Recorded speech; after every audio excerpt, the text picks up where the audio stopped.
Um, Fett, how are you this evening? Good, buddy. How you doing? I am good, brother. It's a nice day. I'm going to pop this out, and we are all set for you. Awesome. So as I was saying, just make sure you get these steps done prior to you actually having to complete them. Does that make sense to everyone? Hopefully. Okay, sorry. Go back, Fed. No, that's great advice because it's like he's saying, you have a lot of things you're trying to do in the jet, and so any little places where you can get ahead of yourself and give yourself a little more breathing room down the road, the more you're going to thank yourself later. All right, so moving on, here we have the Marshall stack and the commencement pattern, and then what's going to be your overhead brake and your landing. So pretty easy at the end of the day. It looks a lot more complicated than it is. So 50 miles out is where you enter the carrier control zone. That's where you're going to make your first radio call. Then by 5 nautical miles out, that's like the final area where like all the Marshall stack, everything's going to be happening basically within this 5-mile circle. You've got this little area, but that's about it. So when you come in, you're going to enter into your Marshall stack. Doesn't matter what direction you come from. You can see by these lines here, these are kind of demonstrating that idea of doesn't matter what direction you're coming from, you just enter into that point on the stack and just work your way into it. So you have points 1, which is directly over the boat. Point 2, point 3, which is 5 nautical miles away from the boat. Point 4, and you'll come back into point 1. Big thing to remember here, if for some reason you're asked to ascend altitude in the Marshall stack, you're going to do it between points 1 and 3. If you're asked to descend in the Marshall stack, which you will be, you're going to do that between points 3 and 1. So basically up side of the circle, down side of the circle. Does anyone have any questions so far on the Marshall stack or entering or anything like that? I do. No, you don't.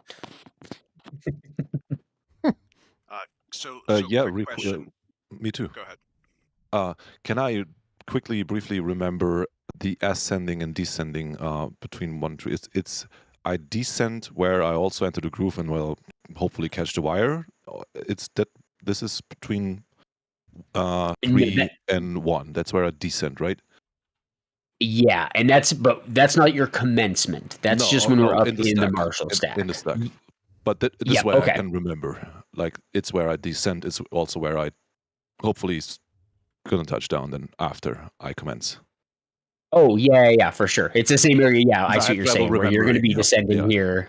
Yep, You're going to be doing the same backside of that circle. Okay, thank you. No problem. How can you tell which direction or which point in the Marshall stack you're entering?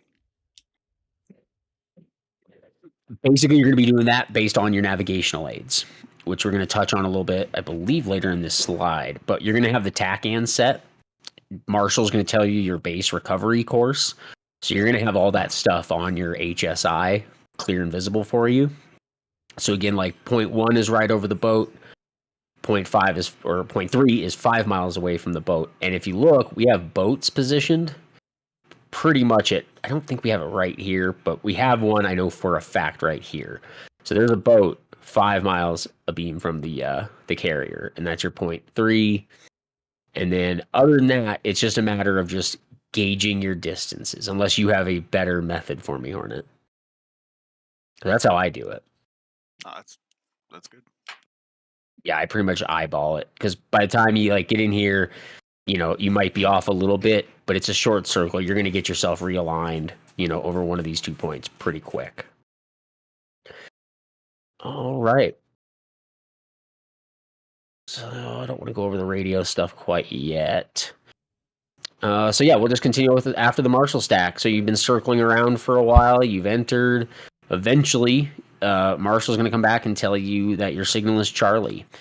And so no matter where you are in the circle, as long as you're past point 3, or if you're past here, you're going to make a full circle again.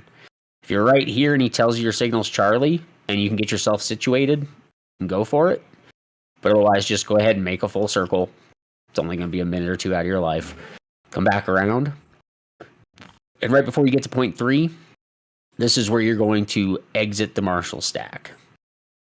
And the way you can figure this out is take your base recovery course of the boat, add 120 degrees, 210 degrees. Sorry, my dyslexia is acting up. Add 210 degrees to that. So that's going to be your angle coming this way. So you're going to exit. And then, oh, my mouse is being stupid. There we go.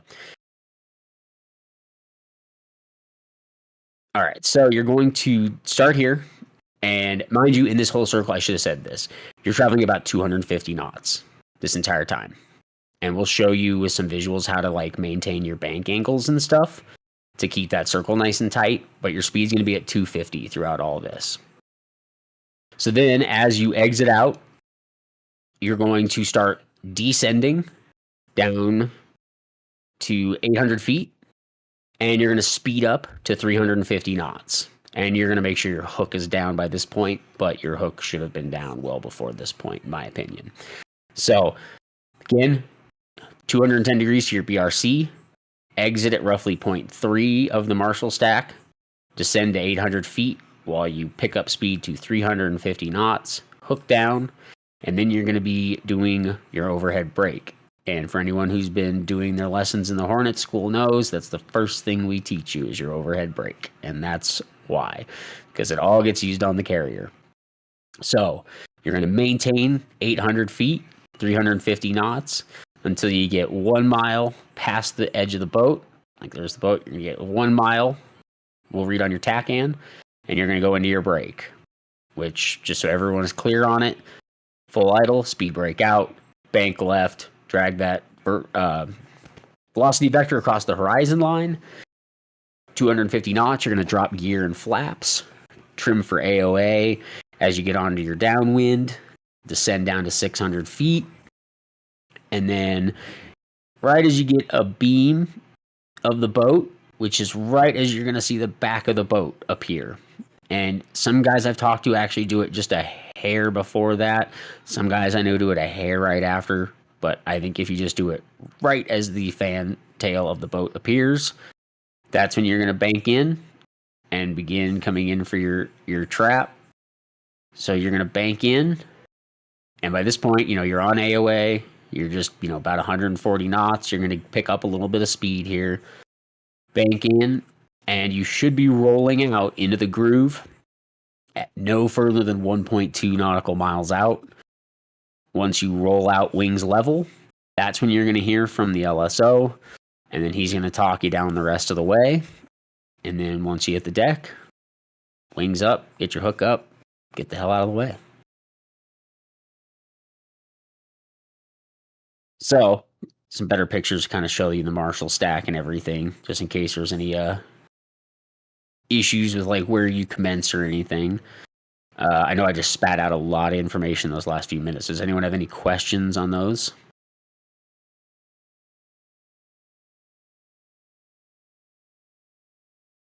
Perfect.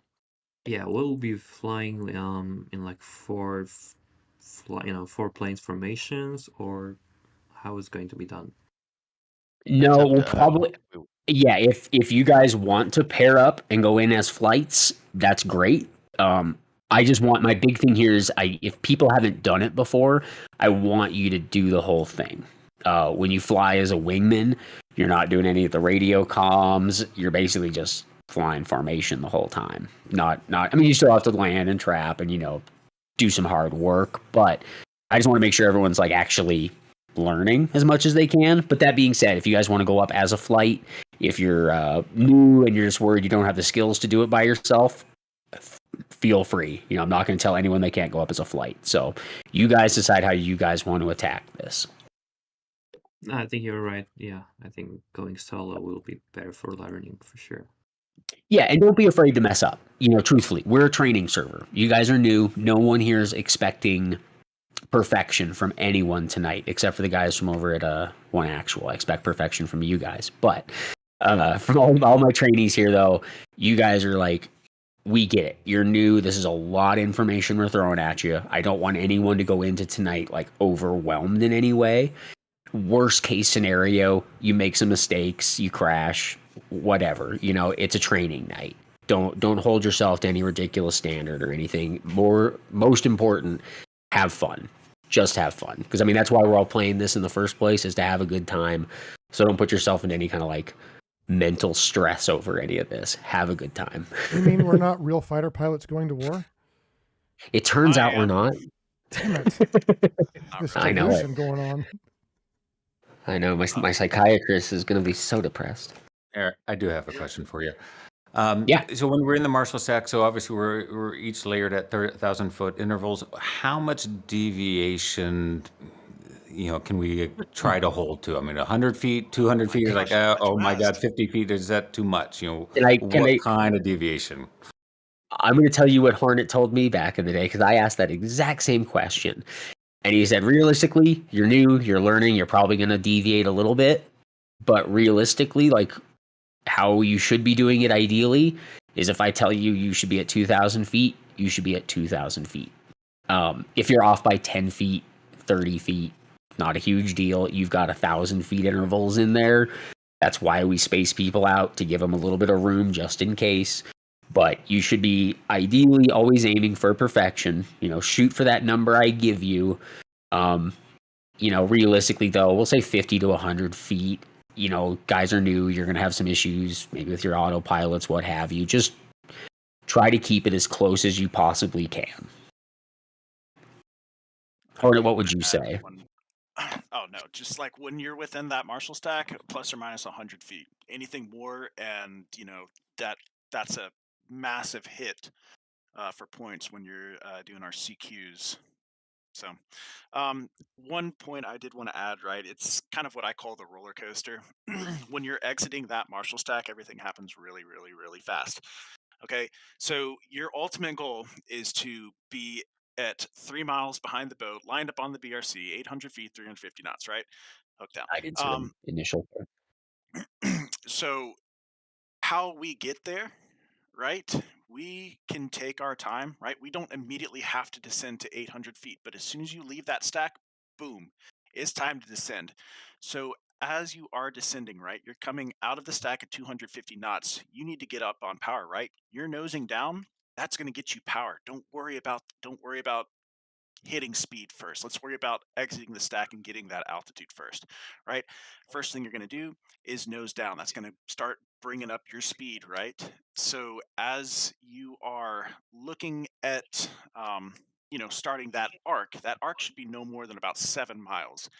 Okay, use that time leaving the stack to get down to 300 feet. I'm sorry, get down to 1,200 feet at about 350 knots. Use that turn, right? As we're turning, the plane is on its side, right? We're not producing as much lift. Less stuff that you have to do, let gravity do the work. In that turn, let your aircraft bring you from 1,200 feet down to 800 feet. That way, when you roll out, you are rolling out where you're supposed to be on initial. I know that was fast, but that's kind of my spiel on what I call the roller coaster when you're leaving that. That was perfect, because I was actually going to touch a little bit more on some of the specific numbers as you start your commencements. That was a perfect segue into that. So just like he said, your turn rate here, you should be at your furthest point from the boat should be about 7 miles. Ballpark. If you hit 7.2, no one's going to yell at you, whatever. But try to aim for about 7 miles at your furthest point.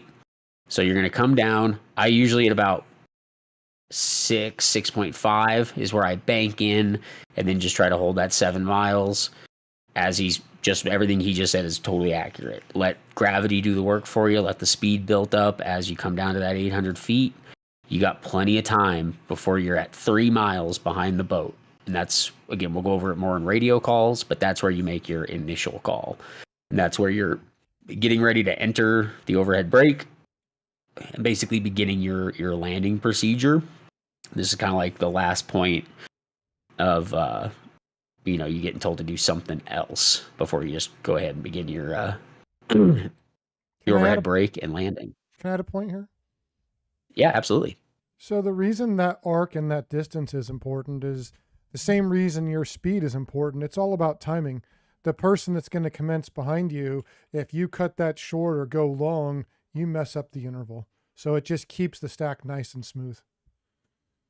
Yep, absolutely. Like, you know, and tonight again, with it being a lot of trainees, you know, there's going to be some hiccups, bumps in the road. But when you do watch these Marshall stacks with like 20, 30 professional guys doing it, it is like watching a clock tick. It is really impressive to watch these guys hit every single number, just boom, boom, boom, boom, boom, coming in. They'll, and I don't remember the numbers offhand. I'm sure one of you guys know. How fast do they bring in planes? Is it like 15-second intervals between them in real life? It can be up to 60 seconds depending on the weather, but it's 20 seconds between red deck a lot of times. Okay, The green cool, deck. cool. But yeah, The 20 landing. seconds though. I mean, that's pretty damn impressive still to be getting planes in, you know, 20-second intervals. But, you know, we're not, like I said, we're not expecting perfection out of you guys tonight, but that is the goal, is smooth, smooth, smooth. All right. So now that we've kind of touched on coming in for the overhead break, let's talk about the overhead break just a little bit, even though we kind of touched on it, and most of you guys should know most of this. But 800 feet, make sure your hook is down. Should have been down by now with your halar checks, but hook's down right as you get 1 mile past the edge of the boat. You kind of see where the shadow line is. You're going to enter into your brake. Speed brake as required. I know some guys that don't use their speed brake, some guys that do. There's a million ways to skin a cat. As long as you hit your numbers, it's really all I care about. So as long as you roll out, speed brake if you need it, 250 knots, landing gear, flaps, start trimming from AOA, and then coming in on your down speed. Make sure like you have a pretty decent amount of time, so if you still need to trim on your AOA, you know, no problem. And then as you do that, though, work your way down to 600 feet. And then bank in. Like I said, here, approximately 30 degrees of bank. A little trick I do here, because I see a lot of newer pilots have this problem, is when you're coming in, you bank, and you've been sitting here at kind of a low speed, just kind of cruising, and then you bank, and your plane has kind of lost a lot of energy, and you're going to want to, like, your nose is going to tip down kind of fast, and you end up speeding up a lot through this. The tip I learned to kind of help me not master it, but avoid that speed buildup is right before I bank in, I give it just a dab of throttle, just enough to get my nose to just barely start to come up. You know, even if it's just half a degree, just enough to get energy at the front of my plane. Then I'll bank in that 30 degrees, and then I've got some energy I can bleed off the jet before I need to start worrying about throttle and stuff. Don't worry about the boat at this point. Worry about the boat right about here. When you're at your 90, look back, see where the boat's at, see where the groove's at, adjust as needed. If you need to, you know, tighten your turn, go a little bit more wings level to widen your turn. That's your point where you want to focus on that. And then, like I said, you should roll out no further than 1.2 miles. And then at 3/4 of the mile, that's the groove. And that's where you're going to call Hornet Ball. And Callie's going to help talk you down. You're going to enter my world. It's going to be fun. All right. Let's see what this video is. I forget what all these are. From our mission briefing, we should know the ship's TAC-in and ICLS channels that will enable us to navigate to the supercarrier. In this mission, TAC-in is set to 71x and ICLS is set to 11. Ignore these numbers. Ours will be different. The carrier will give us the ship's base recovery course, which we can then display as a course line over the TAC-in symbol on our HSI. From BRC, we can determine the reciprocal downwind heading and also the final bearing for Can you turn the volume up? Due to the supercarrier's Yep. angled flight Sorry, I didn't know if I was blowing final everyone's bearing ears out. will be 10 degrees left of the BRC. Port holding pattern is a left orbit starting at position 1, the supercarrier. 180 degrees of turn Port is holding and position Marshall 3. stack are The synonymous. maximum diameter of the orbit is 5 nautical miles. You can join the port holding orbit from any direction, but positions 1 and 3 are the preferred entry points. You commence your entry into the landing pattern when the carrier says your signal is Charlie. The next time you arrive at position 3, commence a wider descending turn to arrive at the initial point, 3 nautical miles behind the carrier at 350 knots and 800 feet. The US Navy Case 1 pattern begins by flying up the ship's right side at 350 knots and 800 feet. Within 1 nautical mile of the carrier, reduce power to idle and enter a level brake turn. At 250 knots, lower your landing gear and extend full landing flaps. On downwind heading, you should be between 1 1/4 and 1 1/2 nautical miles abeam the course line. Slow to on-speed angle of attack and descend to 600 feet. When you are abeam the LSO platform, begin a 30-degree angle of bank descending turn to roll out behind the carrier at 0.6 nautical miles and 300 feet. All right, so that video actually did remind me of one thing. Oops. I should have opened that another link that we didn't really touch on. And that is when you're in the Marshall stack, the boat's moving. So while this picture shows a nice circle, and there will be another little visual later on to kind of demonstrate this, but you got to remember that the boat is constantly moving forward. So if you were to just hold a perfect circle, you know, the boat's going to be up here and you just keep circling. So here and 0.1 roughly is where you're going to need to kind of adjust for that and kind of extend the circle out before you then start a new circle. So they're almost like, when you look at it from the side, it's almost little loop-de-loops.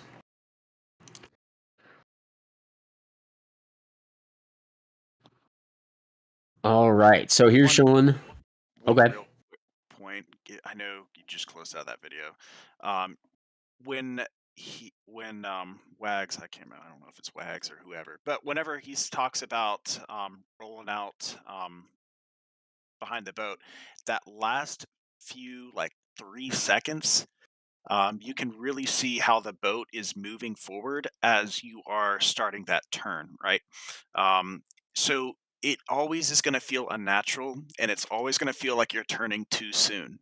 Okay, if you wait until it feels comfortable to turn, you have turned way too late. And anybody who has, done anything case 1 can attest to this. The boat will meet you where you need to like roll out to be like lined up. Okay. If you wait too long, you'll be rolling out behind the boat at like 2.5 miles. So really pay attention to what he was speaking to earlier when he was saying when he can see the fantail,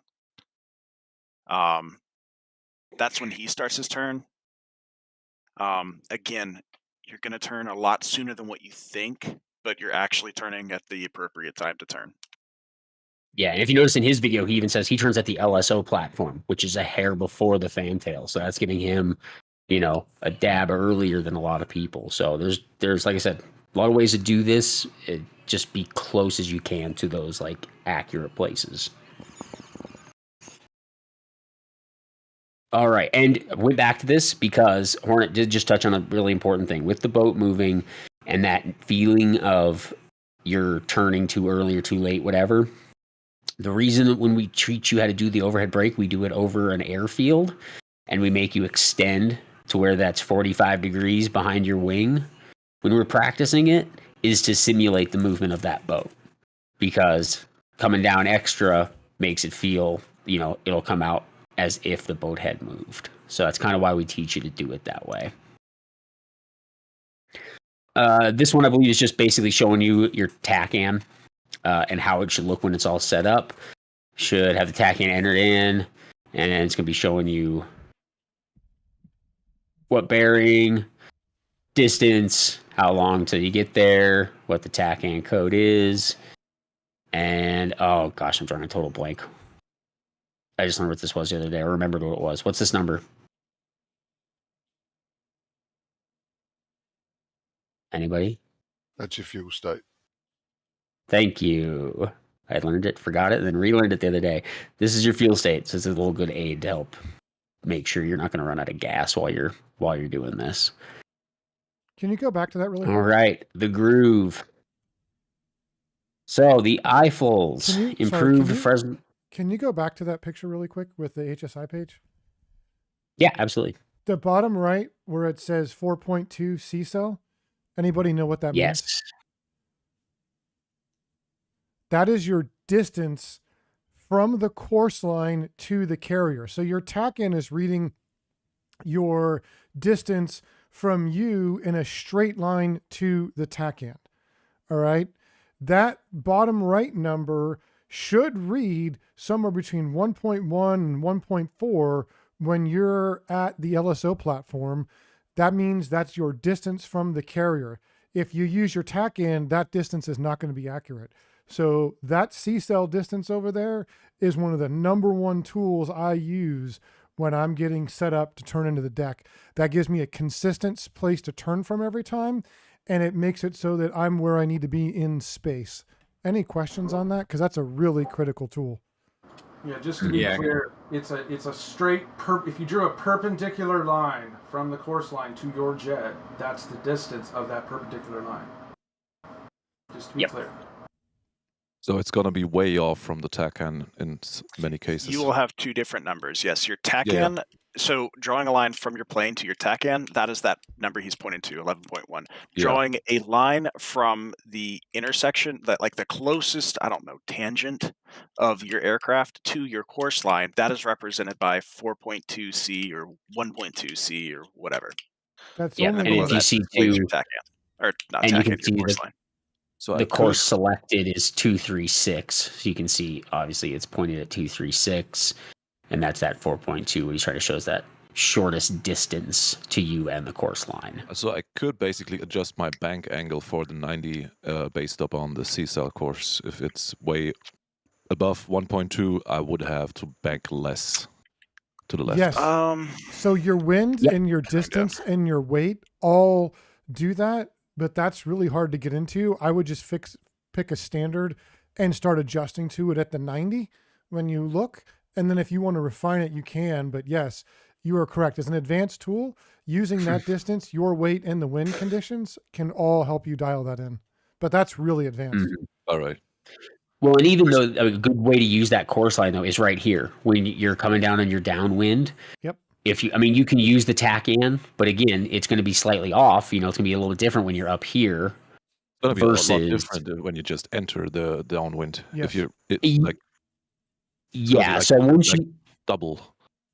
Yep. So once you kind of get into this area, you can start getting an accurate reading off that course line or TACAN, however it works for you. But that way you can kind of gauge that you're on the right distance. Right. So the boat. Thank you. Getting into something LSO stuff here, I would line up as soon as you turn out, because that way you have the most time to adjust. I can tell if you started too close and made your life hard, because you're going to have to bank hard, more power, more fuel. Then you're going to have to come off of all of that when you roll out, because you're doing a lot of energy management there. If you set yourself up right on the downwind, a beam of the LSO platform at the right distance, at the right altitude, you are already beginning to win this fight. The perfect rollout and the perfect trap begins a beam the LSO platform with the right distance. That's why I mention it. It all starts right there.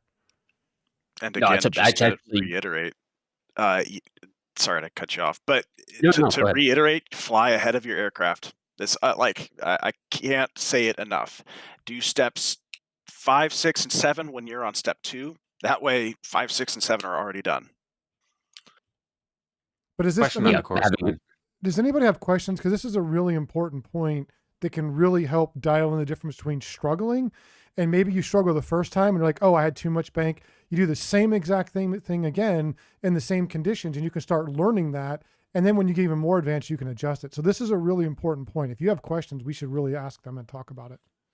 Yeah, I have this is actually somewhere. Line, right? Oh yeah, go with your question first. Yeah, so when we're setting up our course line, are we using that to match the course line of the ship, or are we matching the groove? BRC. The ship. So we're going course line. Yep, the direction the boat is traveling, not the direction of the runway. Not the final bearing. Yep. Got it. Yep, you'll get final bearing when you do case 3s. But yeah, for these, BRC is the direction the boat is traveling. And to kind of touch back on what Callie had just said, that's something I actually teach when I teach people the overhead brake for the first time, especially newer students, is, yeah, they tell you 1.2 to 1.5. But just like Callie said, if you're at that 1.2, a lot more energy, you got to be a little bit more on your game to hold that tight of a line coming in without going wide. There's a lot more to it. I always tell students when you start off, I mean, if you get better, yeah, hit that 1.2, you'll get great. You can hit it all day. That's great. But when you're first starting, aim for that 1.5 away from the boat because it gives you that little bit extra room coming out of this turn where you're not going to be banking as hard, building up speed. Kind of like Hornet said, when you're sideways, you don't build pitch as much. So while you're doing this, if you're really tight already and you got to keep tightening your wings left, it's going to be really hard to keep your jet in the air, and then you end up giving it more throttle. You end up coming out really wide, coming in on a really janky groove. So giving you that 1.5 when you're first starting is a good number because then, like I said, when you get here and you need to look up and adjust, now you actually can adjust. It's not, oh God, how much more do I have to bank in? It could be, oh, I'm doing a little too tight. I can roll right just a little bit, widen this thing out. You'll find that it does, just like he said, it's setting you up for success the less work you have to do during all this. So a little bit extra breathing room, especially when you're newer, take that extra breathing room where you can get it. Well, when we get on the LSO platform, I guarantee you I can gauge based on your rollout in most cases, unless you're a really advanced pilot that's just shooting this stuff super hard and to pull your throttle off before you even roll out to get level because you're that far ahead of the jet. I can generally tell whether you gave yourself enough time to do this rollout or whether you push wide or you start turning and sinking. So all of these problems that you may have experienced in the past, you can solve by starting in the right position. Yep, 100%. Just like you said, setting yourself up for success. That's what you're always trying to do in these situations. And kind of touching back on what Hornet said too, staying ahead of the jet is so huge. So giving you that little extra breathing room is just one more thing, kind of letting, you're one step ahead of everything because you're already planning for over here, way up here. It's good planning. Excuse me. Bless you. Any other questions? Yeah, I have one. When you're dirty and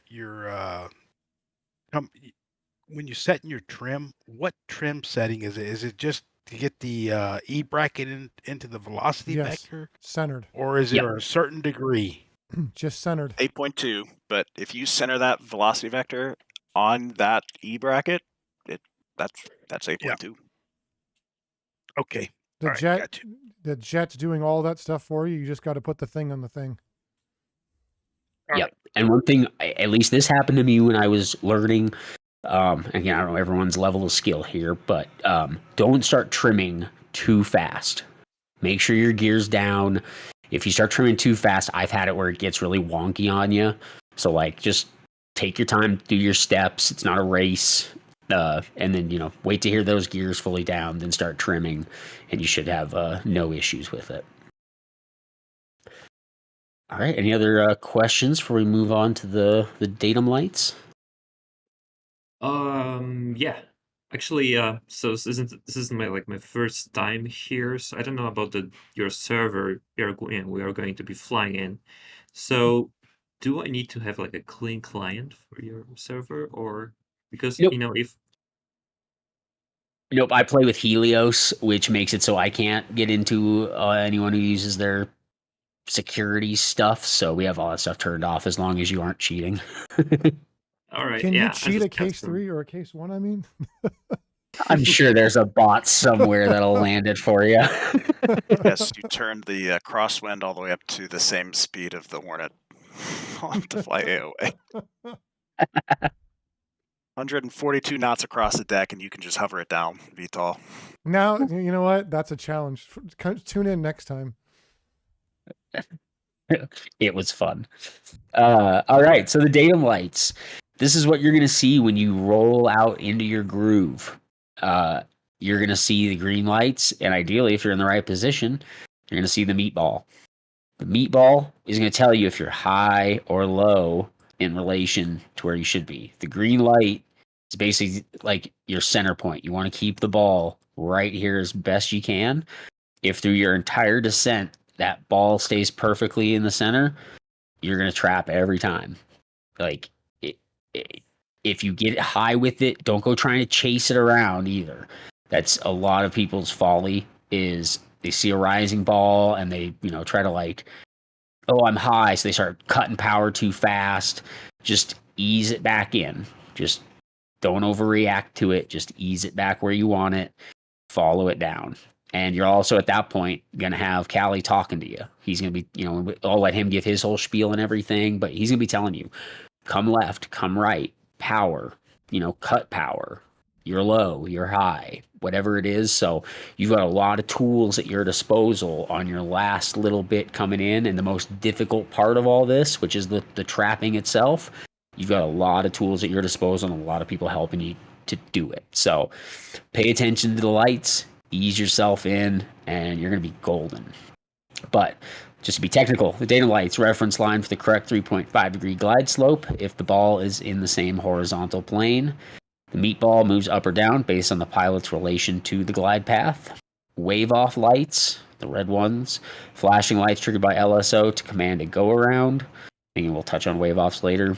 Cut lights used during zip lip to acknowledge pilot's ball call and or command to the pilot to add power.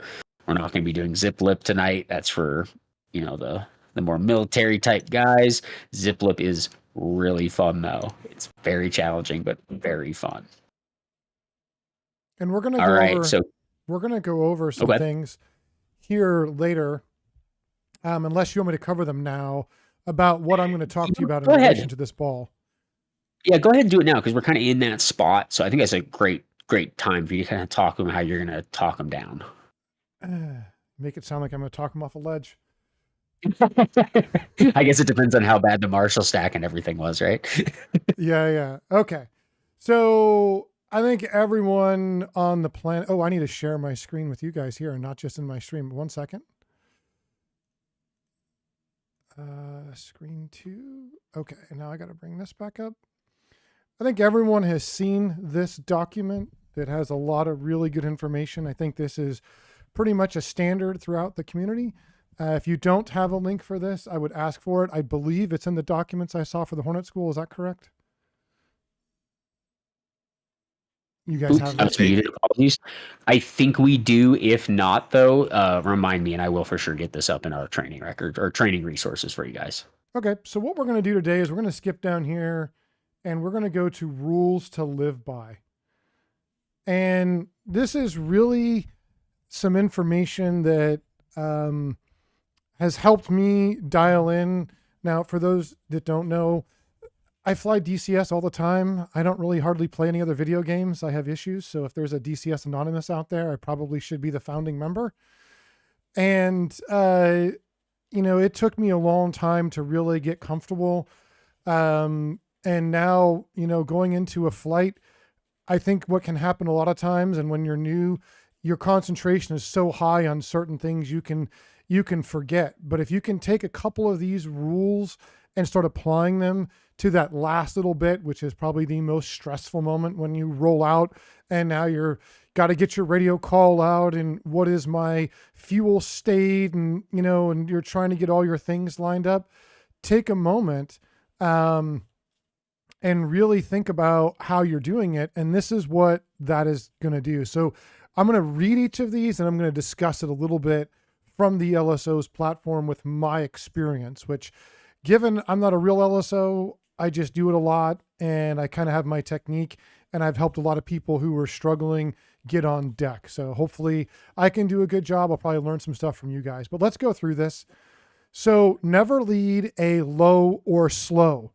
This means that if the ball is low, add power until the ball rises above the datums. All right. Then reduce power.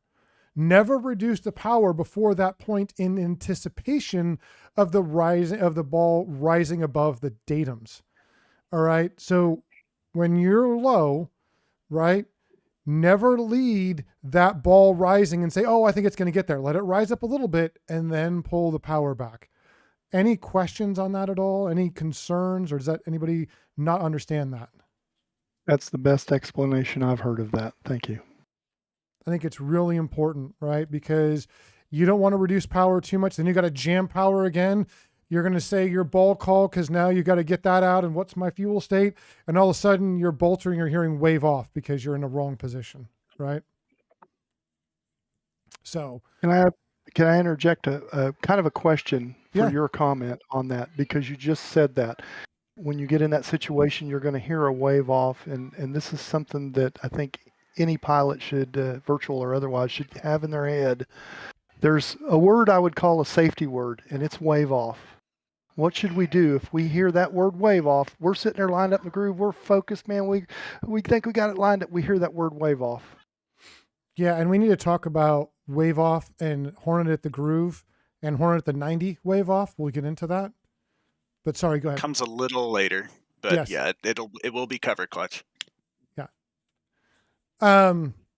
Always lead high and or fast. So it's the opposite of what we talked about before. If you're high, get that thing down and go ahead and lead it to be a little bit low.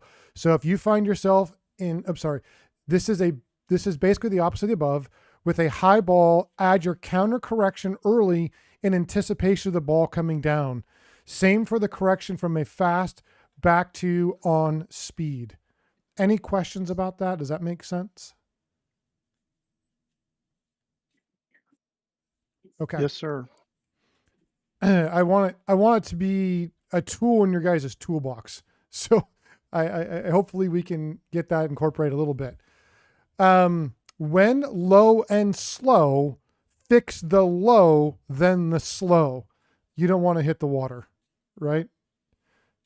Get back up, then get your speed up. You're probably going to do both at once because you're probably going to grab a jam load of power. I would say most newer people I've seen do this. They're going to pull back on the stick and they're going to slam the throttle forward and they're going to jump way up at some point, and then they're going to end up being way out of position. So calm and measured is the best thing, but staying safe is the absolute best. So if I could really fast right there, because I think you kind of touched on something is in this area, especially with newer pilots, there's a lot going on. You are so focused on a million different things. This is like the helmet of all helmet fires when you're first doing this for the first few times. It is stressful as all get up. And what I found I forgot to do a lot when I was first getting good at this, not that I'm good, when I was getting decent, I should say. What I would do is you're sitting there the whole downwind. You're sawing away at that left hand with that throttle, right? Keeping that AOA. Left hand never stops moving. You're keeping that AOA. You come in for your turn and you've kind of relaxed that movement a touch because you're in that turn, and then you roll out into your groove. You got to get back on that throttle control. If you lose that throttle control during your glide slope down, it's all going to start falling apart for you. And I know for me personally, that was a big one I had to work on, was you just start focusing on the deck, LSO, altitudes, where's the meatball, where's my, all these things are in your head. Don't forget the most important one, which is just keeping that throttle moving. Yeah, and I mean, these are hard skills, and in the real world, you spend years and years and years before you would get to this point. So, and you would talk to cadre of people, and that's why I like the Hornet School, because I really feel like trying to get this information in people's hands and to provide a resource that's, not just giving you a video to watch, but actually getting hands-on. So great point. And we love doing it. I know you guys are doing the Lord's work. So, all right. Speaking of, if there's anyone out there who wants to be a mentor, hit us up. Yeah, we do need some more mentors. We've had a great response from the community. We just need to get some more cadre in place. But let's move on with this. When high and fast, fix the fast, then the high, right? So if you're high, the ground isn't the danger. Your speed is. You could be blowing your interval. You certainly aren't going to land right after too fast. So again, opposite of the above. In the combined condition, fix the fast gets the priority of fixing the glide scope. the glide slope. Any questions on that? So when you're saying fast, that's the red arrow. Yes. Under the donut, correct? Yes. You need to slow down. Okay, thank you. Yep. And that's a good point. Sorry, because there's some assumptions in here that you may not know. Okay, this one's a little more complicated. Never recenter a high ball in close, but stop the rising ball. I'm going to say that again. Never recenter, and when they mean center, they mean getting it on, not left or right, but they mean center of the datum, right? So in between the yellow lights on each side. So never recenter a high ball in close, but stop the rising ball. This, in my opinion, the one that needs the most emphasis. Note the word in close in there. That refers to the in close position, which is a few seconds prior to crossing the stern of the ship. So you're rolled out, you've made your calls, you're in on final, Callie's yelling at you, and you're at the final point where corrections need to be minimum, and you need to be careful about what you fix. So let's go here. At this point, if the ball is high, do not try to get it back to center or to let it drop back down, okay? You will scare yourself and paddles, me, and either earn a no grade or worse, a wave off. Reduce power such that you stop the ball from rising any farther. However, too many people are so focused on trying to get back to the ball on center, and that's not the right thing. The IRL expression that is infamous in naval aviation is take your bolter like a man. So if the ball, and truthfully, he makes a good point. There's nothing wrong with boltering. It's we safe. All bolter. We all do it. Even like like I said, I am no real life fighter pilot, and I guarantee you, even the real life ones bolter sometimes. This is not a perfect thing every time. So just like you said, yeah, take it like a man, because it's not a sign that you're bad at this, that you fucked up. Sometimes, sometimes the cookie just doesn't crumble the way you want it to. And think about this.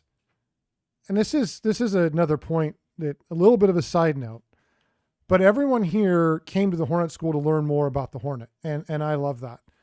And you're going to learn the Hornet, and you're going to probably think about a squadron and wanting to fly with them.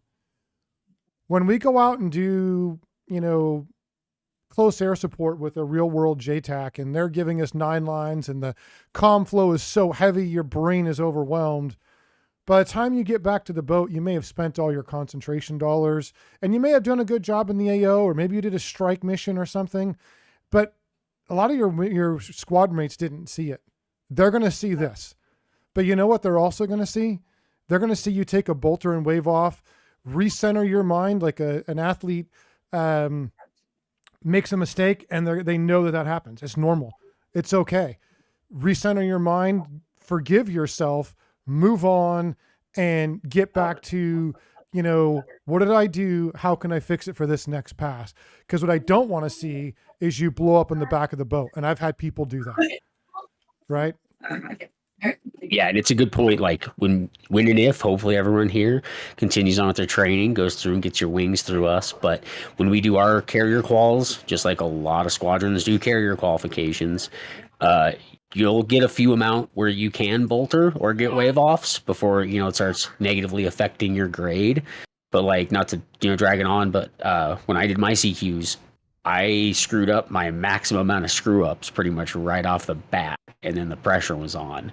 So it'll happen. It's just like Callie said, it's the ability to go back up, slow down, recenter your mind, wiggle your fingers and toes. I always give that advice. Just loosen your back, whatever it is you need to do, just recenter your mind, relax your body, relax your mind, because a tense mind is a tense body, and a tense body is a tense plane.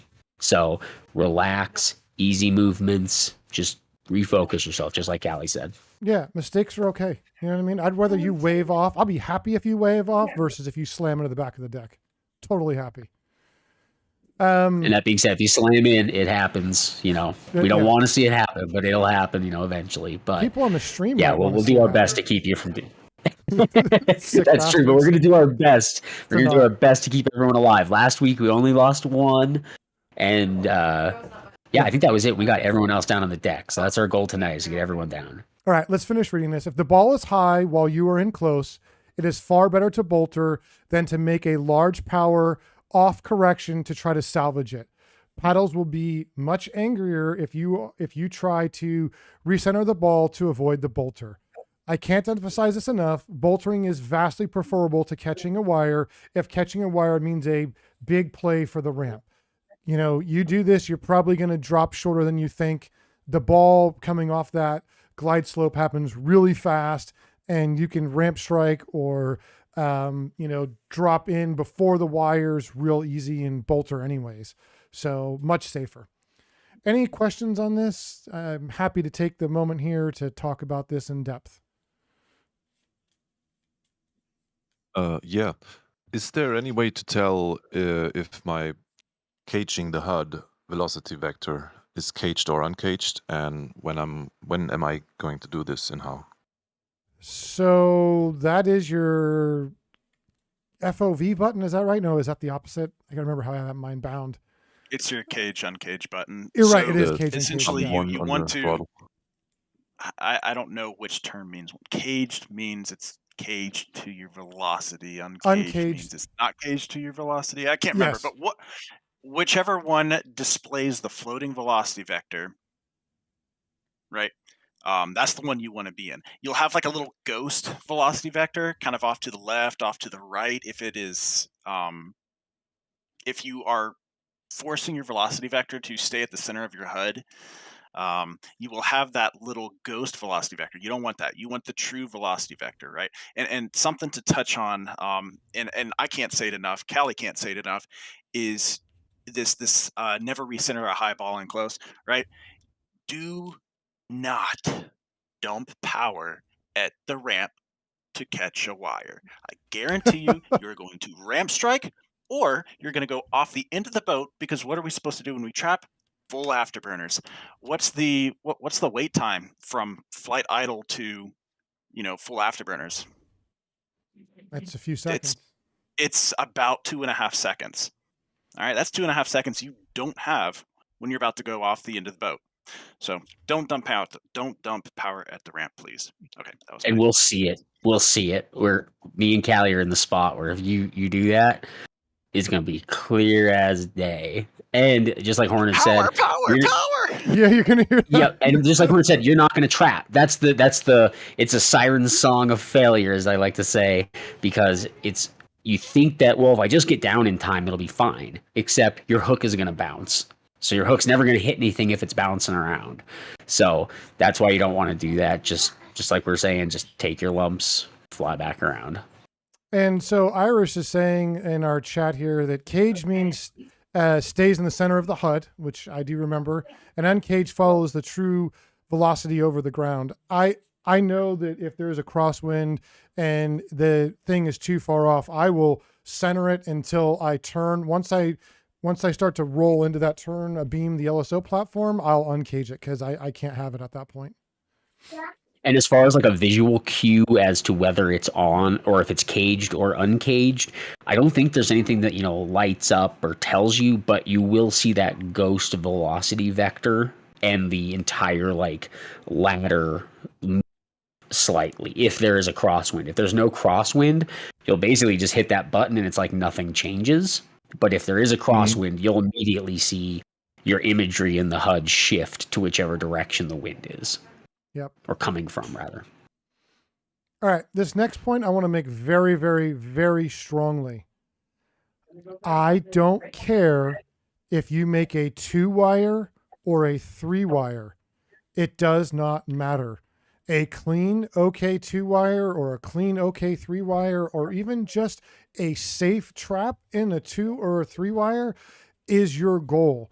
The 2 and 3-wire is awesome. If I make a 3-wire, sure, I'll be happy with myself because it means I did it right. But a small little error in a nice clean 2-wire, forgive yourself for not being perfect. All right. Don't try to make too much emphasis on whether that fact. Now, if you catch a 1 or a 4 wire, we need to talk about that. Particularly the 1 wire is the most dangerous. So I just want you to know that I don't care which one you hit. My job is to get you on the deck safely. I'm not grading you. We will be giving you corrections. So if you come on the deck and I say, hey, you floated that little bit, next time just don't chase the ball, right? That just means that you probably gave it a little bit of power too late and you floated it on by, right? The last time I did case 1 with my own squadron, we did a live stream. One of our pilots was just kept doing that over and over again. I think it took him 3 or 4 times, but everything else was fine. So I'm going to give you the corrections I see to help you for your next pass. I'm not grading you. All right. I am going to give you your interval, and Fett's going to be timing those for me. The reason the interval is important is the timing. For the next people behind you, it's a courteous thing to do. Any questions on this concept? All right, then I'll read on. Fly the ball all the way to touchdown. The difference between a 3-wire and something else is often due to a pilot, quote unquote, giving up in the last 2 seconds of the pass. Now, while that's true, don't go chasing it either. If you're going to have a nice clean 2-wire, just accept it. And let's worry about clean passes versus perfection. If you're at that point, then great, do it. But don't go floating what would have been a nice 2-wire into a bolter or a 4-wire. That's all I'm saying. This rule to live by is self-explanatory. Fly the ball all the way to touchdown. It's a powered landing, right? There is still more ball flying to be done in the last moments prior to the trap. If you just make that last little correction, you can end up with a better pass. Do not give up by flying. Give up. Ball flying does not stop until you are literally weight on wheels. That's true, but again, I'd rather see a nice 2-wire than you chasing something that's just not going to get you what you need. 3-wire usually, in my opinion, almost surprises me because I'm flying and I'm doing my thing and I almost didn't realize I was about to land because I'm so focused on everything I'm doing. I'm not even trying to get the 3-wire. I'm just focusing on my numbers, right? Not worried about what wire I hit. Any questions on that? All right, my last point, and then we can move on. Some additional points. The LSO's voice overrides what you see on the ball. LSO commands must be followed without delay. The LSO does not grade based on the wire you caught, which is the point I was making earlier. The grade is based on the whole pass. Safe passes award higher grades than unsafe passes. An unsafe 3-wire can be a no grade. A safe 2 or 4-wire can be an okay grade. 1-wires are frowned upon for safety reasons and are typically a no grade. The only one I'm going to argue with you on here is the LSO commands must be followed all times. That's true. But I don't know that once you're past the deck, the ball is going to, the plat cam is not as useful to me. So once you're past a certain point, I can't do much for you. There's not enough time and you've kind of got what you got and you got to do the final things. But before you cross the back of the ship, then yes, 100%. At the ramp, the LSO should be quiet. Yes. Typically, you only hear one of 2 things, power or wave off.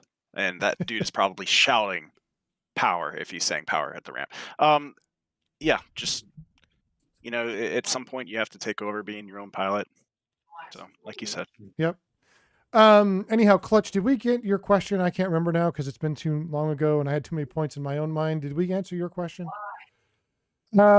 You did sort of address it, and the thing and because I've run into this, is getting so focused after turning on to the groove and trying to make the ball call, and then I'm doing my scan between AOA and my lineup and looking at the ball, and maybe I'm making corrections because I was out of shape from a previous step, and I'm trying to recover from that, but I'm at a point where I may think I'm safe and can recover it, But clearly, from the LSO standpoint, it's like, no, this is not wave off.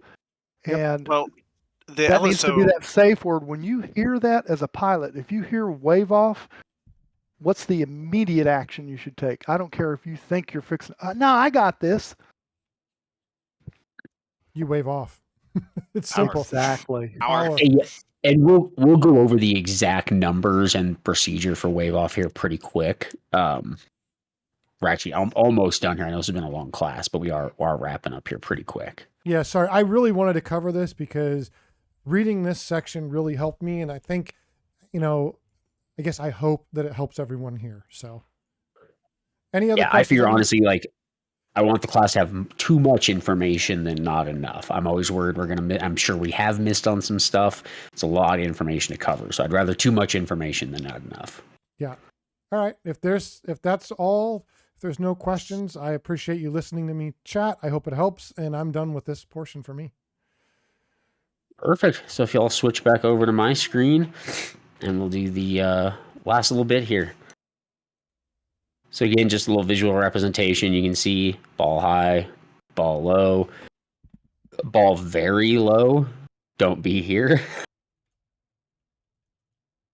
So you also have the LR-LLS long-range laser lineup system. Provides guidance for up to 10 miles at night, located at the stern of the ship, below the fantail. You use this a lot more during Case 3 than you do Case 1.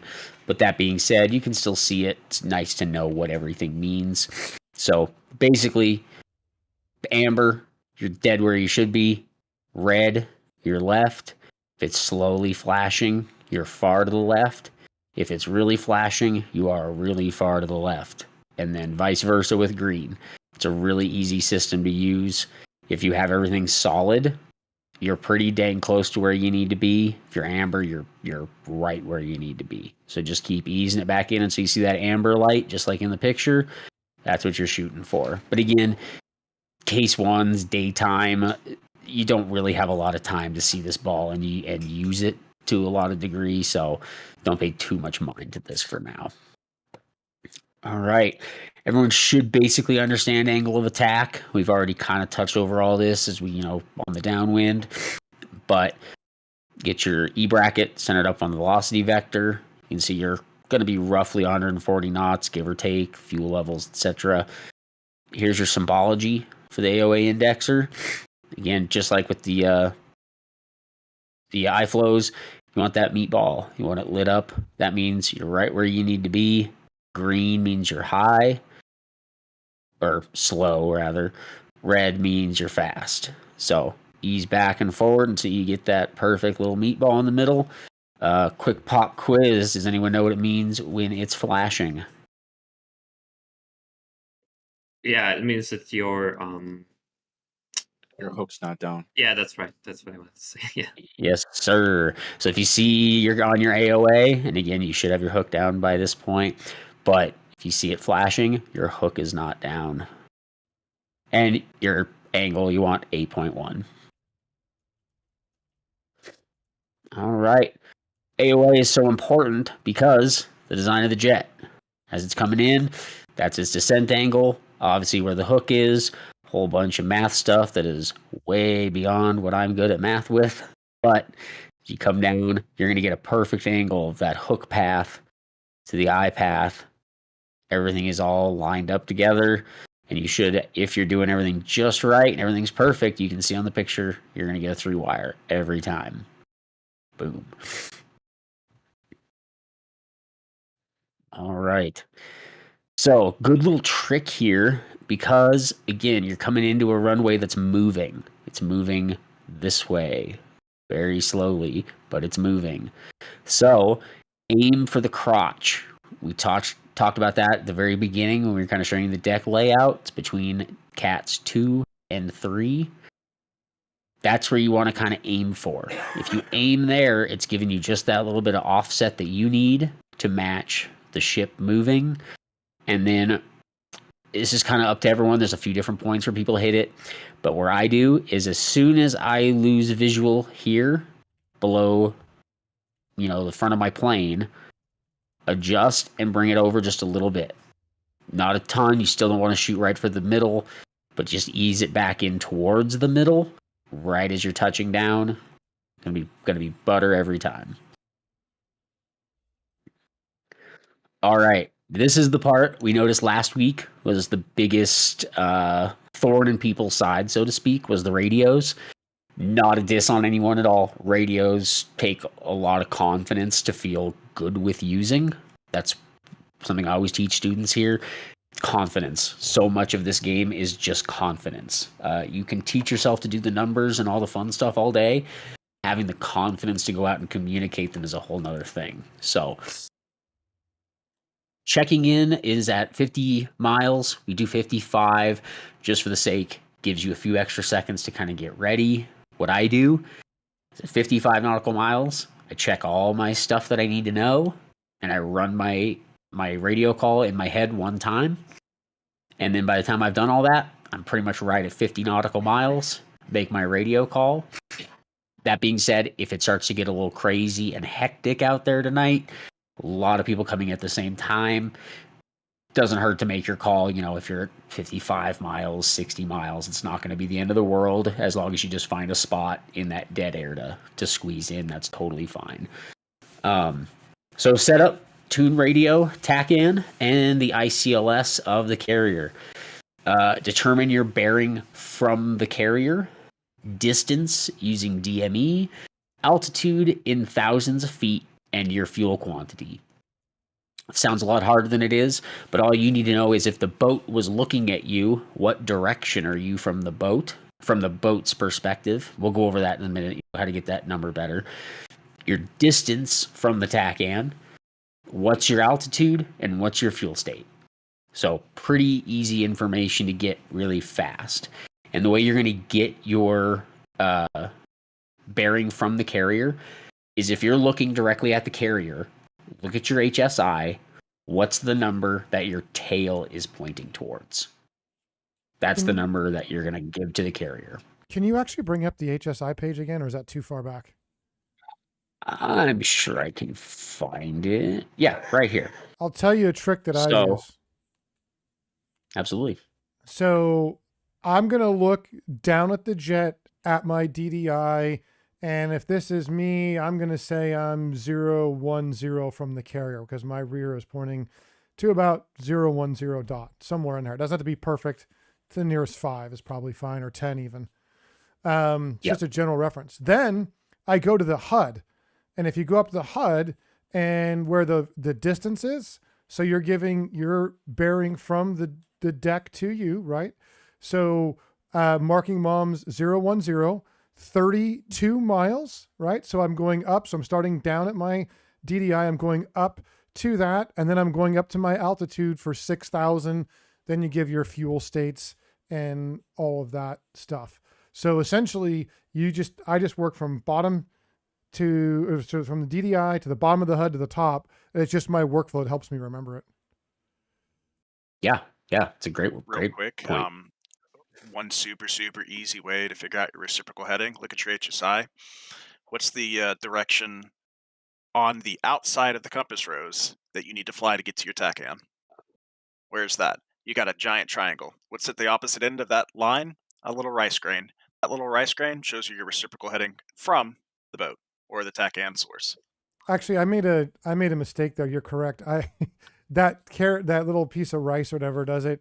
You're right. I was looking at the tail of the jet because you'd said that. It's actually the line intersecting between the TACAN and there, and that's what that is. So 03 something.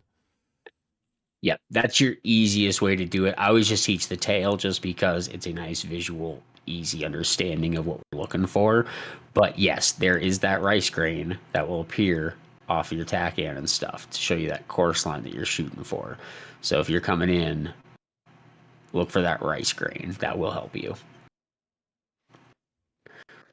All right. So initial call is going to be... Oh, yeah, go ahead. Right quick, go back to that, if you will. This one? No, back to the HSI. Oh, I'm sorry. Yeah, on that little rice tick there. So you're going to call in Marky Bombs, and what is it going to be? What will it be? basically, just remember whatever number you're flying from. So right here, we're really close to this TACAN, so it's not the best example. In real life, you're going to be 50 miles back from this thing. So, like I said, the easiest visual representation I teach people is just draw an invisible line from the back of your tail, coming straight down. And then just like Callie said, it doesn't need to be heading 007, round up 010. If you're closer to this way, 360, whatever you want to call it. Yeah. But if you use it just needs to be roughly. If you use those are not the same numbers, right? Like that's the parallel to your tail is the reciprocal of your course, right? Whereas the rice grain is the reciprocal of the bearing to the carrier. Yes, exactly. And think of it in this terms: you're the guy in the carrier getting ready to start talking people down, right? And a guy just enters your carrier control zone and tells you where he is in space. So imagine it from the carrier's point of view of what information you're giving. That guy in the boat now can, turn his head in the old days or look on his, whatever fancy stuff they use nowadays. But he's going to be able to look right at that heading, snap his head to that altitude. Bam, there's our guy. So two really quick pieces of information. Could you give us a quick example? This is you. What would your calls be if this is you right here? I'll go ahead and do it. Are you ready? Yeah, let's go. Yeah. Let's go. All right. So I would call in Union Marshal if that was the name, right? Wait for the response. Union Marshal 300 marking moms 030 32 miles Angel 6 low state 7.8, or just if I'm by myself state 7.8. So I'm literally Fire Marshal 300. Oh, sorry. Yeah. Right? I'm literally just saying that location, that distance, that altitude, my fuel state. Isn't the distance 11.1? In there, if you notice, there are actually two different distances in these pictures. We should probably get some better visuals. Oh, I see it. Yeah, I see it. Yeah.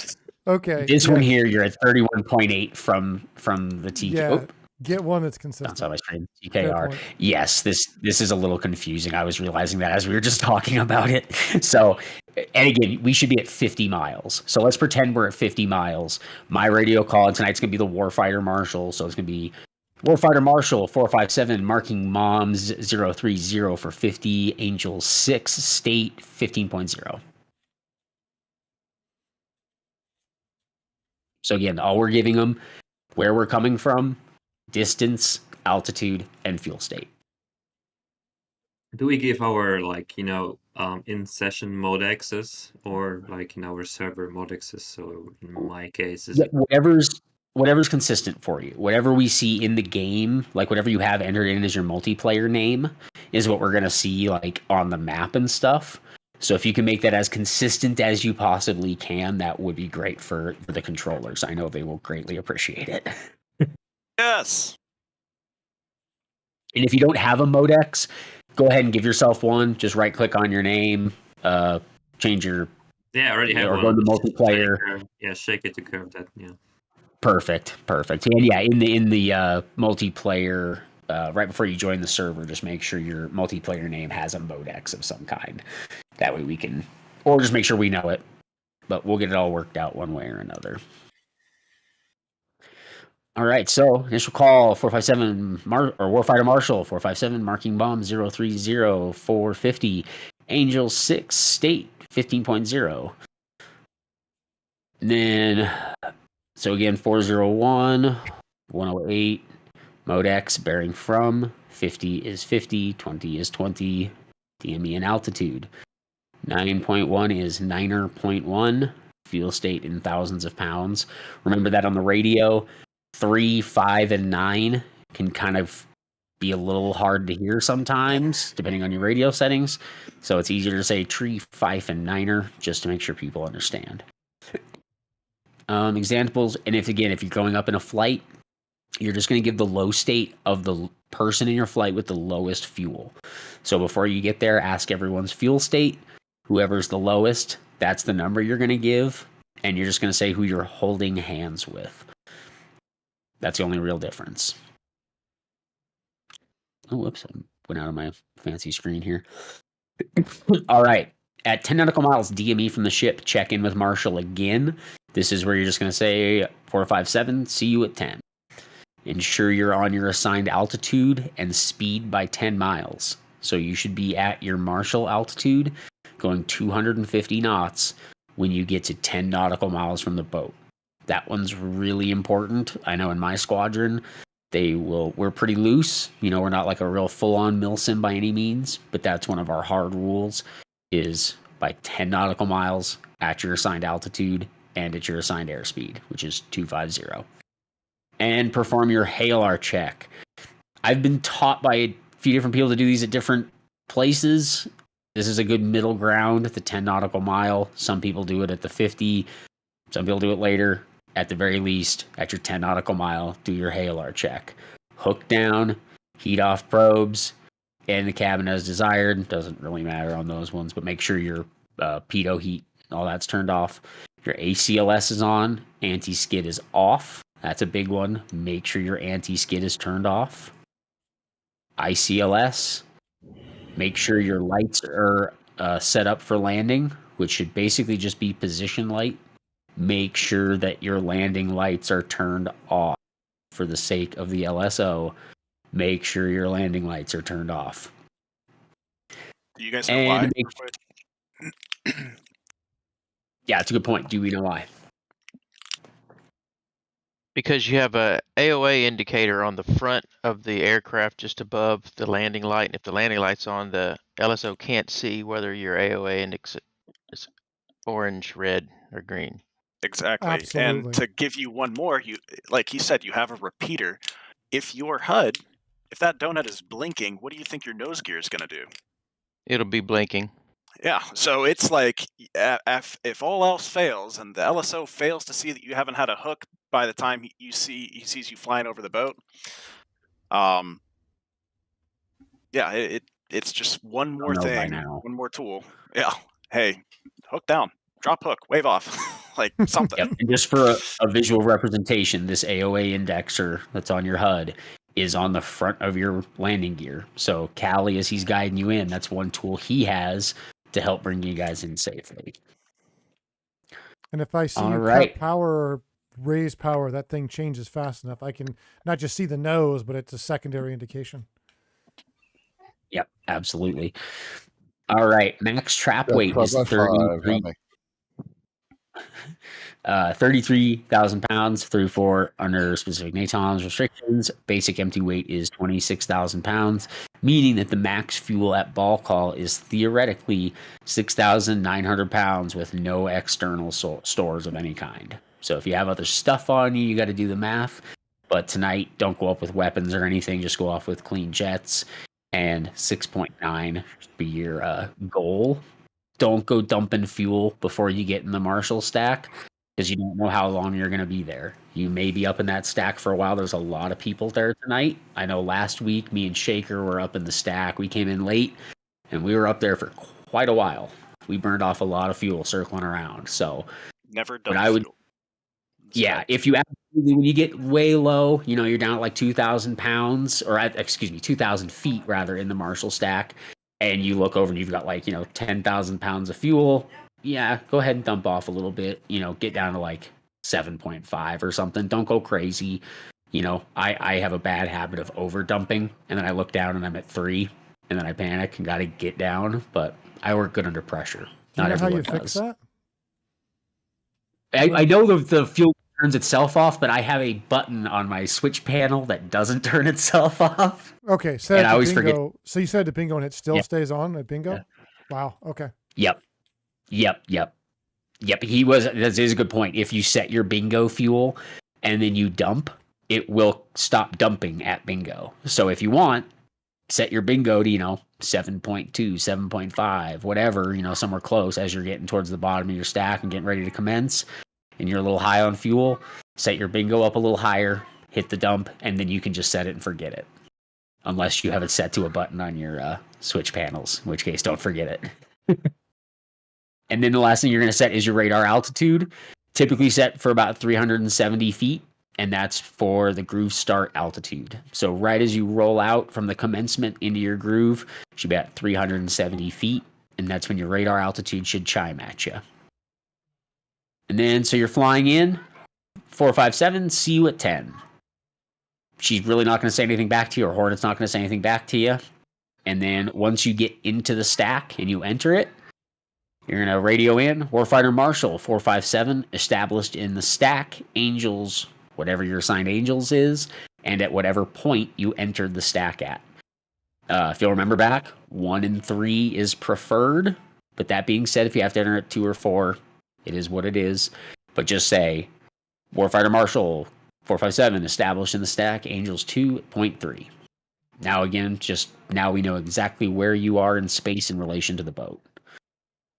And then commencing and ball call. Once you receive your signal is Charlie, you may commence. So then you're going to say 457 commencing, state 3.3. Once that initial,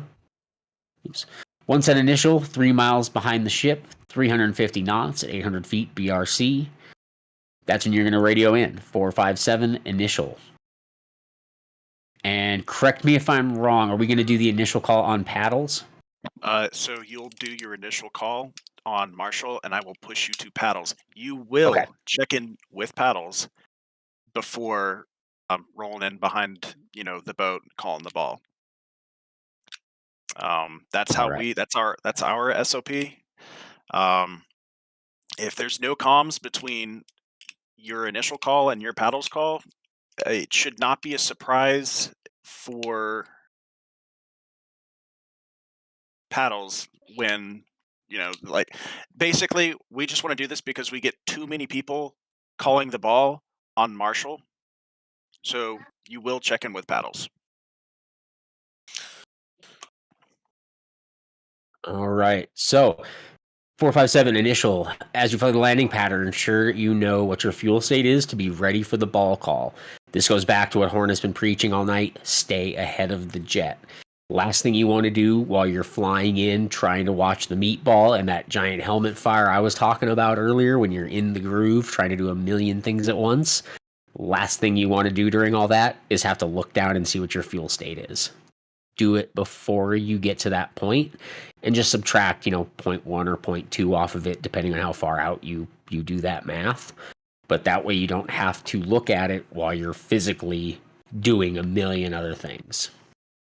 So real quick, can we play through from start to finish, like an entire discussion between Marshall and paddles and you?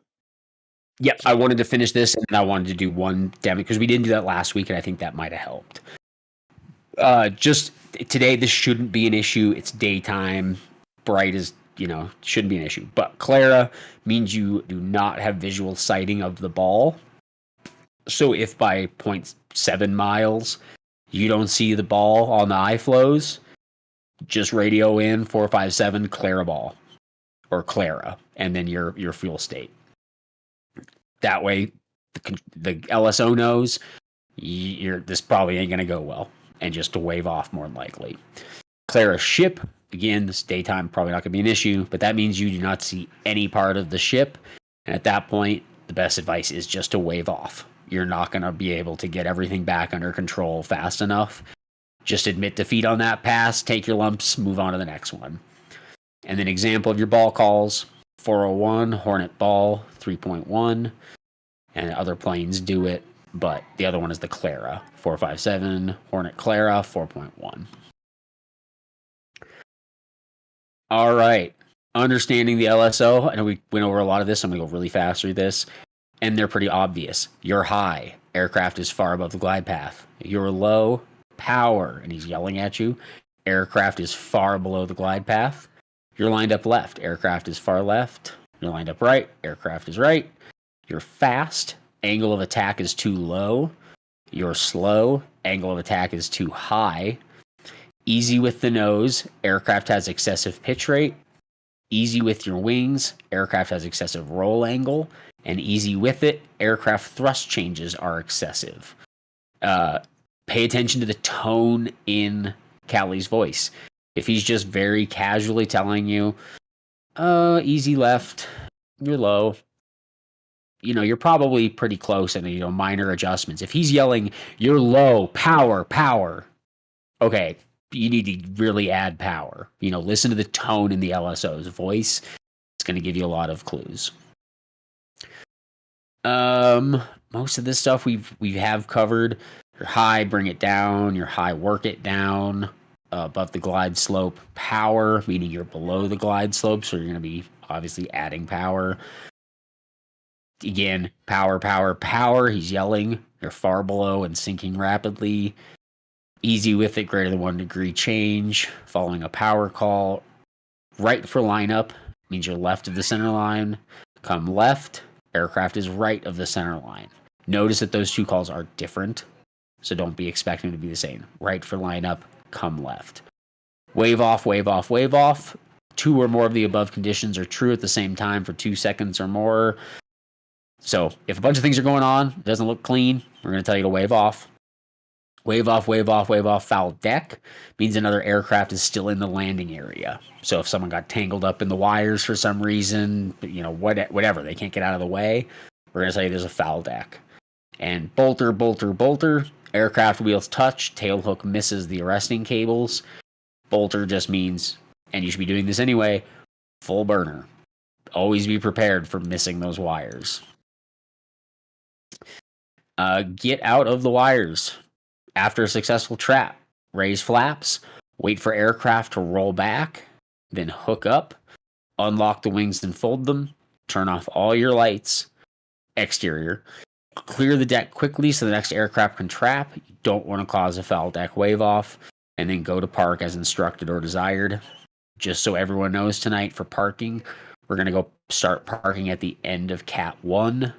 Fill up Cat 1. When there's no more room there, go start parking at the end of Cat 2 and just keep filling it up. Not going to go over all that stuff for right now just because we are running long and I want to get everyone up before people start having an aneurysm sitting in this class for an hour and a half. Last thing, Clutch, this is for you. The bolter and wave off patterns. These are important. So as you come in, let's say you get told to wave off or you bolter, whatever it may be. You're basically going to follow more or less the same lines. You're going to go back up, turn to BRC, climb 600 feet, 250 knots max, flaps down, gear down. So just stay dirtied up, get up to 600 feet, turn back in. You'll be told, more than likely, when to turn back in. But, just try it again. That's basically all you're doing. You're getting back up to 600, go back in, and it's just like before. Give it another try. Very easy to do. Don't go too high because, again, there might be other people. If this is early on and we saw the whole stack of planes going on up here, just be aware. Keep your head on a swivel. Marshall's going to be helping you out with all this. Paddles will help you out with all this, making sure no one's conflicting with each other. But never hurts to just keep your own head on a swivel just to be safe. There's a lot of planes out there. Do your due diligence. But that's basically all you need to know for the wave off. Is if it's a wave off and you're still in the air, just kind of fly above the runway of the carrier deck. Like I said, go back to BRC, 600 feet, stay dirty, re-enter, give another try. Right, to add something to that. Yep, absolutely. So, of course, as soon as you touch down or wave off, you're going full afterburners, right? As soon as you pass the boat, and when you think that you know that you are flying adequately, you're not going into the water, quickly cut off your afterburners because you're going to start to balloon up and you're going to exceed 600 feet, and you may get into the traffic pattern of somebody doing an overhead brake. So if you leave your afterburners on, you're just going to get too fast and you're just going to climb way high. So remember that after you establish that you're flying again, cut the burners. Yep, great point. Great point. Because it is. I'd rather you guys be low in this pattern and have to clean it up a little bit over here You know, again, everyone's new. We're not expecting perfection, but I'd rather you be low and clean it up than ballooning up high and start getting in the way of potentially other planes and stuff. So that's a really good point. This one is pretty rare. Oh, go ahead. Can we do the little bolter quiz really quick? Because I'm concerned about people's knowledge of what to do, or do you want to do that after you do this? Let's finish this one up. Just list. So we'll just say there shouldn't be any room for you to think.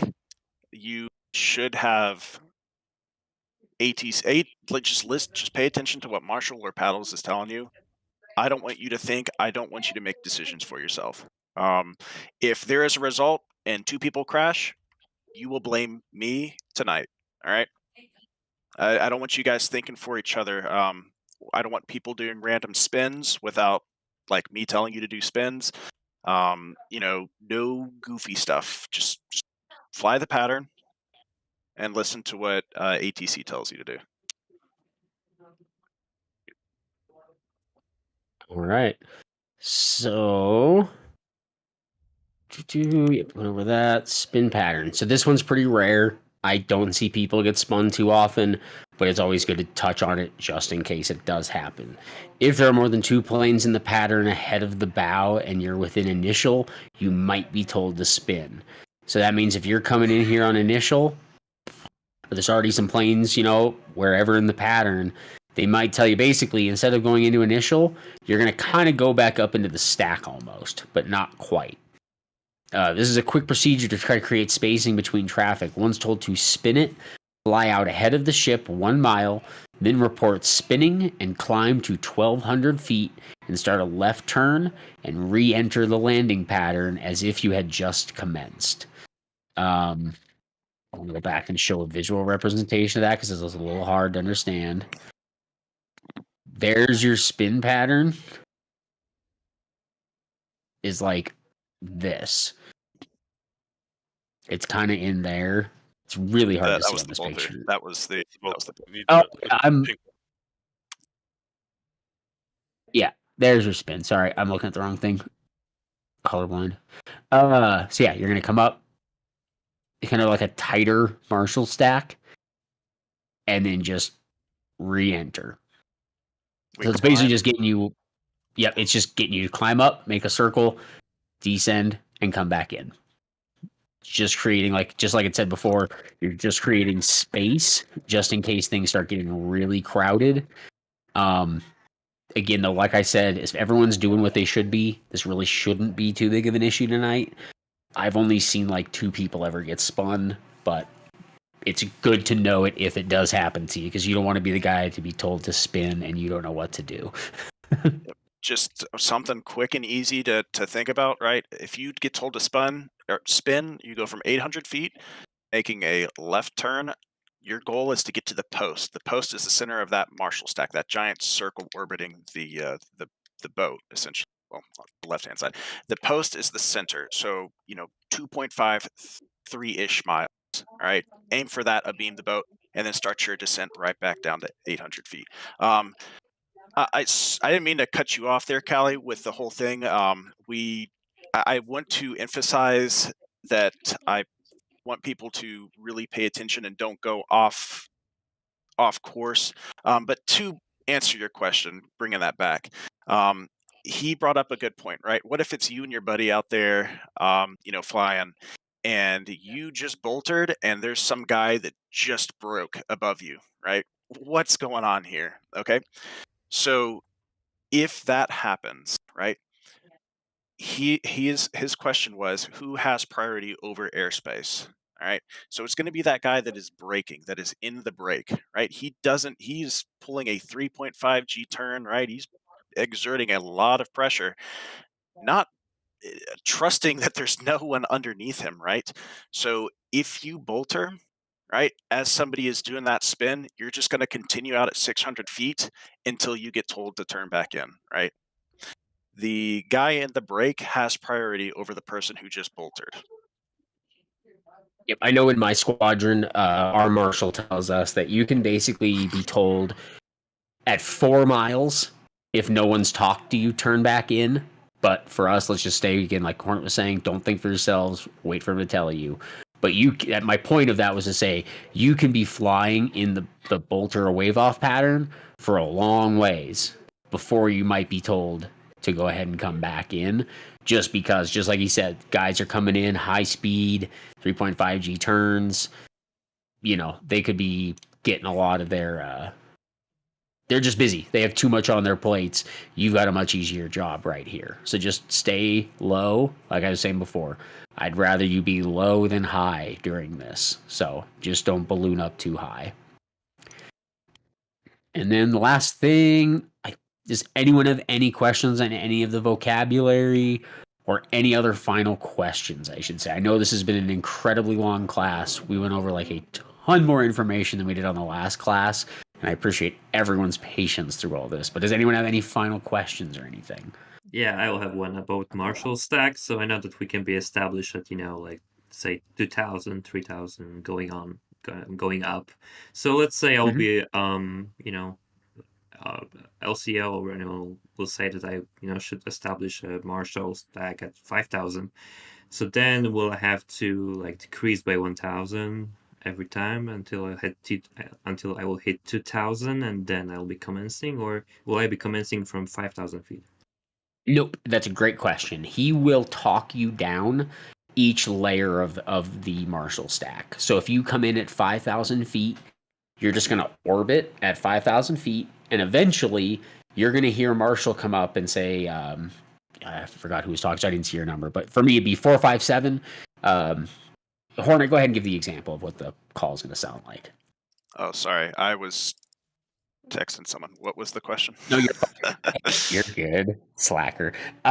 If someone's at 5,000 feet in the Marshall stack and they're now going to be told to come down to 4,000 feet, let's say, what's that? Yeah. So like? I don't know who asked the question, but 10, you'll hear your modex, right? It'll just say like, hey, 100 descend to Marshall stack Angels 2, or descend to Marshall stack Angels 3. Rare event, 100 climb to Marshall stack Angels 6. Like, I mean, yes, I will tell you exactly what to do. Okay, don't need to worry. All I wanted to know. Thanks. Yep. All right. So the last things, and if you guys want to get a piece of paper and write some of this stuff down, this will be helpful for you. But a lot of these are on the knee boards. But if you just want to write it down, just to have it, it's probably good. Button 16 and button 15 are going to be Marshall and paddles. And just to avoid any confusion like last week, when we say button 15, what do we mean? Scroll the little scrolly wheel to 16. Scroll the little scrolly wheel to 15. I wouldn't recommend having both transmitting in your ear all at once, all right? Because you're going to get task saturation already. Don't add to it. We also are going to have we're going to have ATC at the airport, Krasnodar, where everybody's going to be departing from. That the radio station for that is going to be 125.5. We're going to be controlling the flow of traffic outwards. That way we're not having Marshall stacks all the way up to 28,000 feet. Good idea. So, yep, we're going to have a controlled departure. Repeat ATC one more time. Was it 125.25? I have to go back. Let me see. Sorry. 125.5. 125.5 is Krasnodar approach, and you're going to contact me on the ground for taxi, takeoff, vectors, and then I'll hand you off to Marshall at the appropriate time. Copy that. Yep, and just do your best to follow directions. Again, I know a lot of people here are newer. If you're off, you mess up, no one's going to come back and yell at you. It's all good. Just do your best to do like, what Apollo tells you to do, Hornet tells you to do, and what Callie tells you to do. And if you hopefully follow everyone's advice on your way in and do all your things right, you're going to have an awesome time and an awesome trap. And if they're wrong, you can blame us. Yes, Exactly. that's yeah. So real quick before we hop on to the server, I want to take a quick chance to go through from start to finish what this will sound like. So 100 Krasnodar traffic 100 requesting permission to taxi. Like, you don't have to be, it doesn't have to be anything crazy. Just speak English, right? Yep. I always tell people the difference between talking to traffic and tower is instead of just telling people what you're doing, like 457 taxiing to the active, you're going to request permission. So you're just going to say 457 request permission to taxi to the active, and tower will come back and give you permission.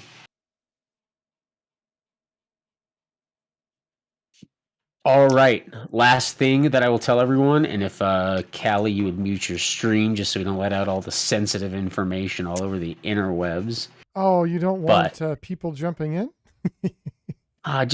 We hate when people keep shooting aim 9s up your ass when you're trying to AOA. Yeah. Give me a second here. I will fix that, and then I will talk to them. Can you just let me know what slot to jump in the server, something we didn't cover, and then I can transition over to there? You can probably just spawn on the boat or do the game master, whichever one works if for you you. have I'll game teach you the master, I code. prefer you to, if you're doing ATC and you have game master, I really prefer you take game master slot, or take a jet that is not occupying a space at Krasnodar. I mean, pretty much all of them will be, and just being in a jet, out of the way. Okay. I really don't want to have a bunch of. It's already going to be pretty crowded, and I don't want to, add to the crowdingness. But we'll go over that as soon as I get one-on-one with you, as far as your slots. I'm going to change down to a different to the streaming room. You guys can do your thing. I'll introduce the changeover, and then I'll see you guys on the platform. Sounds good, but we'll see you in a second. Yep.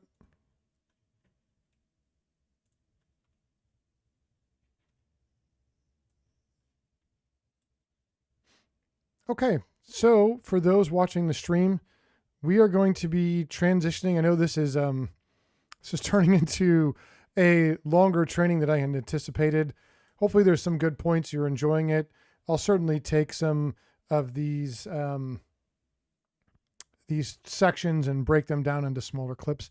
I am going to transition to my rig, get on the LSO platform, probably a little bit till they get over to us, but we are going to have a discussion about what we're hoping to see and how we might correct things while they're flying over. So give me just a couple of minutes. I'm going to put up some music, and I'm going to transition over. I'll get up in the plane.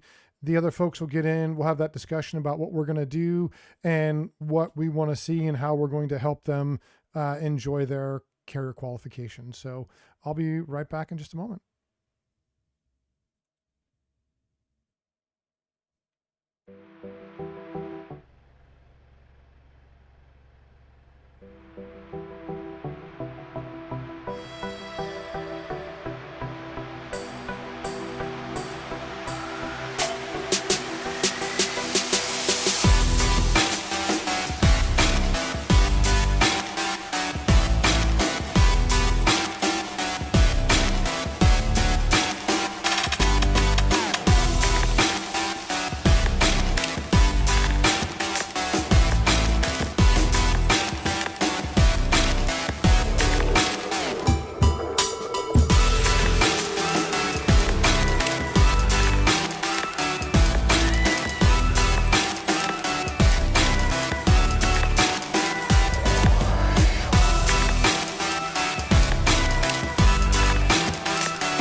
And we're going to be able to get on the LSO platform, have our discussion, get these guys on, and hopefully help them enjoy their carrier quals. It's always a challenge. You here? Nice. I'm just getting the stream back going again. And I'm going to grab one of these Game Master slots. Yep, I got it right now. And you said, where should I go to get a jet?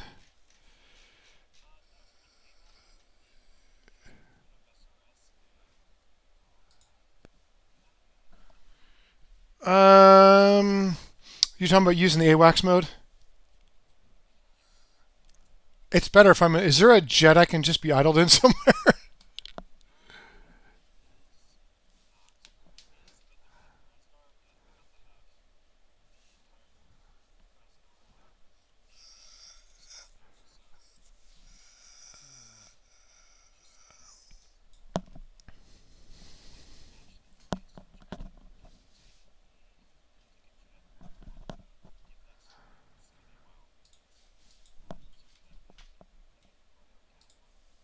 Yeah, so just not be a game master.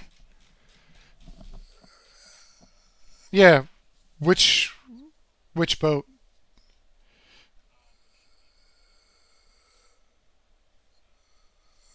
Just tell me which one.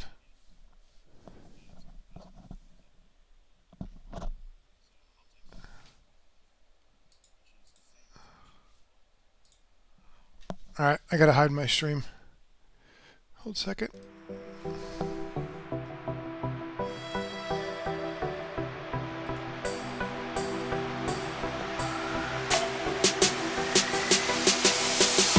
Hornet. Yep.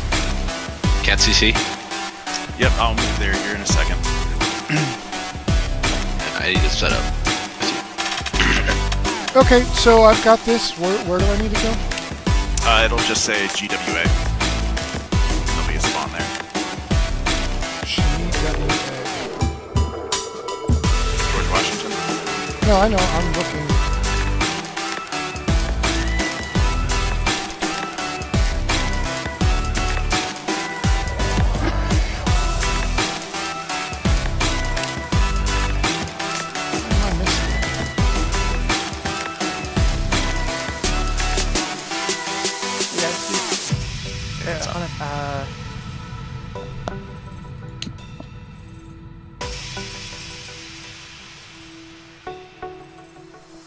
I'm not seeing where it says GWA.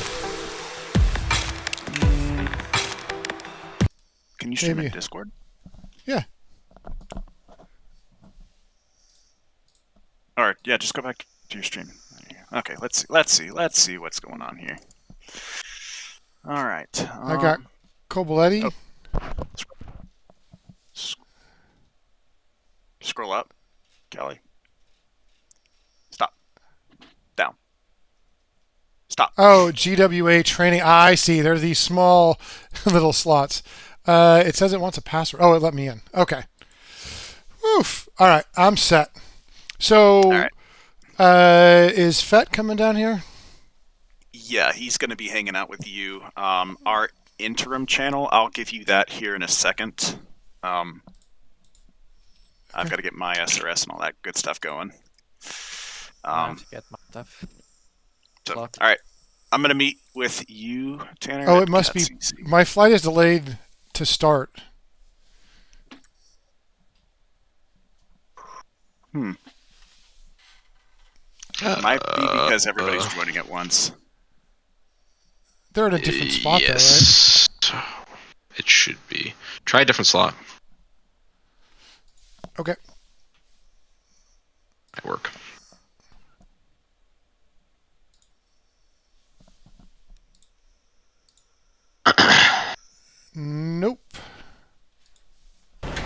Oh, now I'm on. Okay. Woof. Whoa, we're way zoomed in. Okay. Hornet, I had to meet with you. Yep. Cat CC. Yep.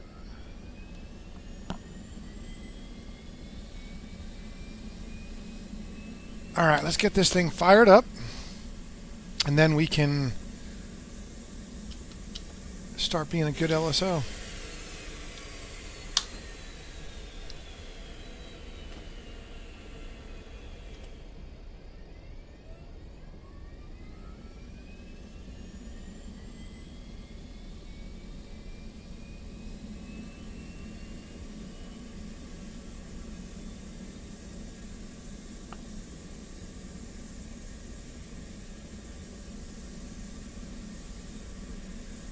Alrighty, I think all the chicks are in a row.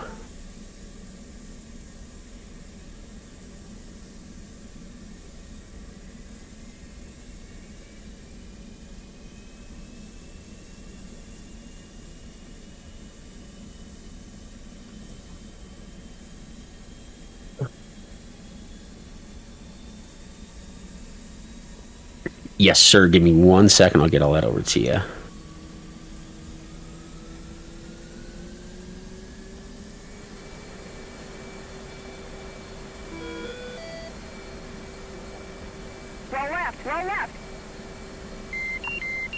Alright, I brought you down to this private one. Let me make sure you can actually talk in here, though. I can hear you, so I think we should be good. I just want to make sure you have perms to actually talk. Alright.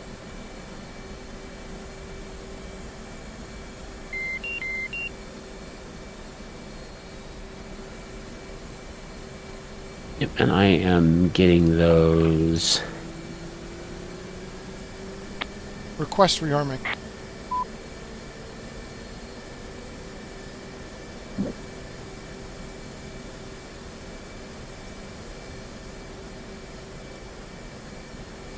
Request rearming. Copy. Alright. Time for the fun.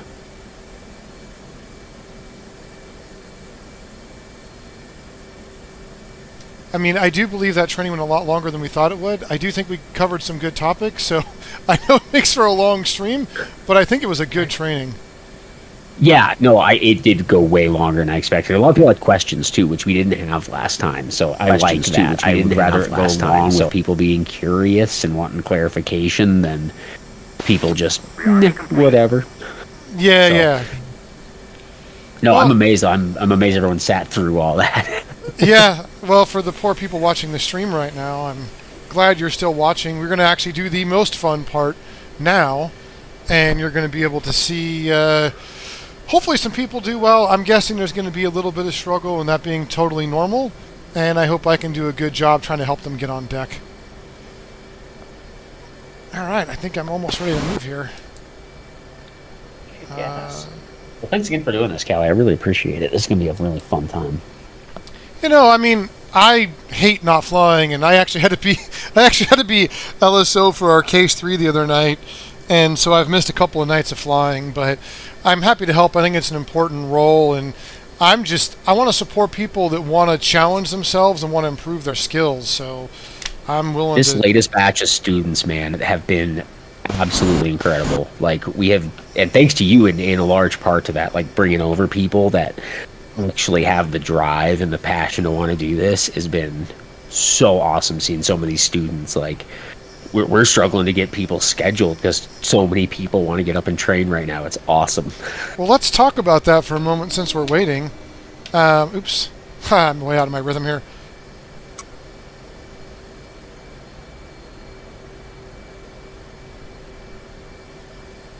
Remove wheel chock.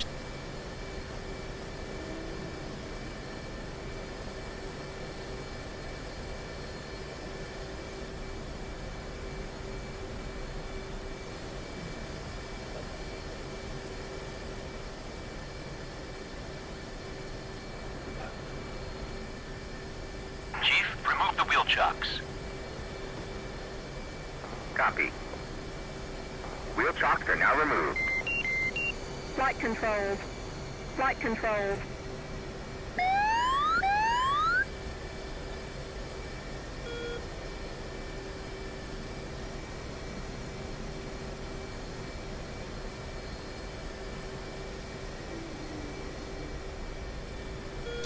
So I do want to, return the favor for the things I was I was taught, and I do enjoy the community, and so my goal is to try and give back. Let me make sure I'm not busting the space here. Give a little commercial to our squadron, but we do need mentors to help. So if anybody in the community out there wants to help teach and embraces the concept of helping people learn and helping them improve, the Discord link for Hornet School is in the description. And, I think it's like you said, people who've watched the stream want to be here, and those are the people that I enjoy working around and teaching and seem to be the ones that excel the most. So if you want to teach people and work with them, we have been very lucky to attract good people that you guys are enjoying. So if you want to help the community, join the Discord and let's have a chat.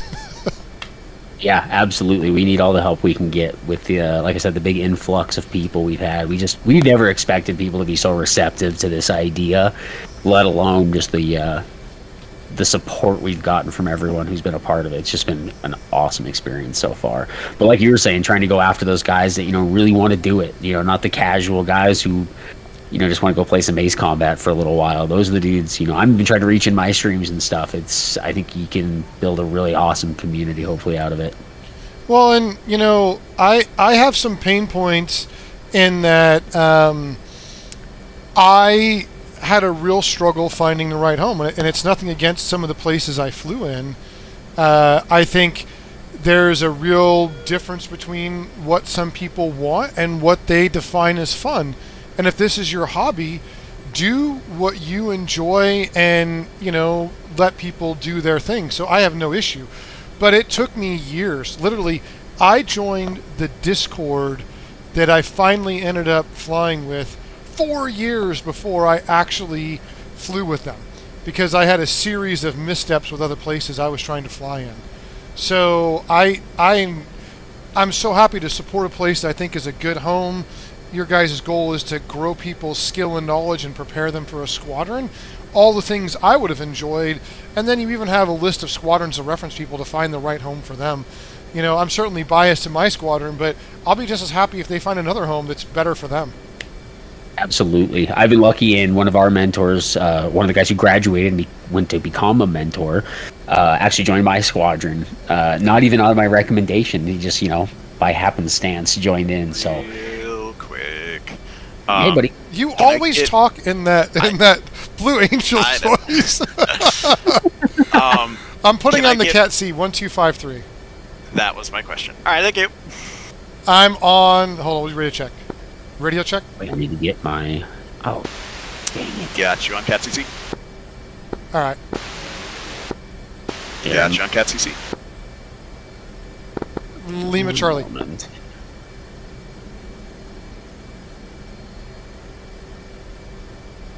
I need the channel for LSO. Yep, give me 2 seconds. I gotta restart my DCS. Yep. Got a stupid video glitch.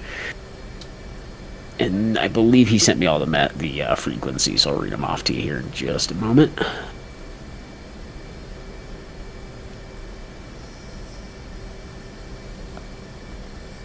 Someone was saying he's loud in the stream, so I'm going to turn down the Discord just a little bit. Absolutely. I'm on a different... No, you can talk as loud as you want. People are sick of hearing me talk, that's all it is. Yeah, well, I actually have a small issue in that the way I route everything, and then I switched computers, right? So I'm streaming from one computer. I just had to adjust some volumes, so I'm looking at the meters now. If I'm loud or obnoxious, let me know. I'll fix it. Well, don't tell my wife that. She'll say I'm loud and obnoxious no matter what. All right. So you have the frequency? Yeah, just trying to get all my stuff sorted out here. So this is probably going to be one of the longest streams I've ever done. I was going to say, my long ones tend to get the better views, so hopefully it works out well for both of us. Cat C is 125.3, Krasnodar 125.5. I just need he did not send me LSO.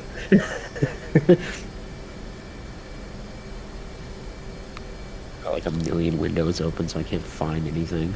Oh, I just bit into an orange because I don't have any fingernails, apparently. It's so bitter.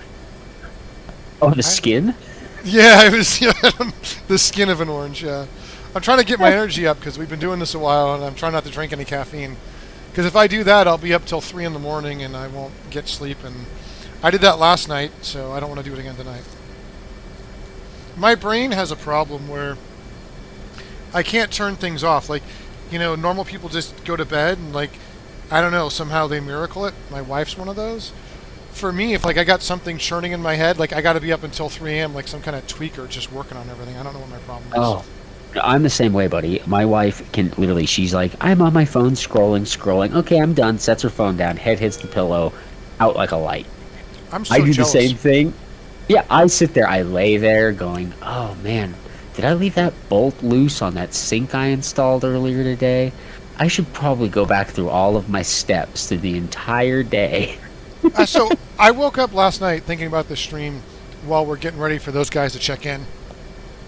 And I woke up, I was like, oh, I should take some notes. Oh, I should pull up those rules to live by. Oh, I should do, like, why can't we just do that in the morning? Can we just pause? But no. So It's never that easy. Yeah. No. If Hornet.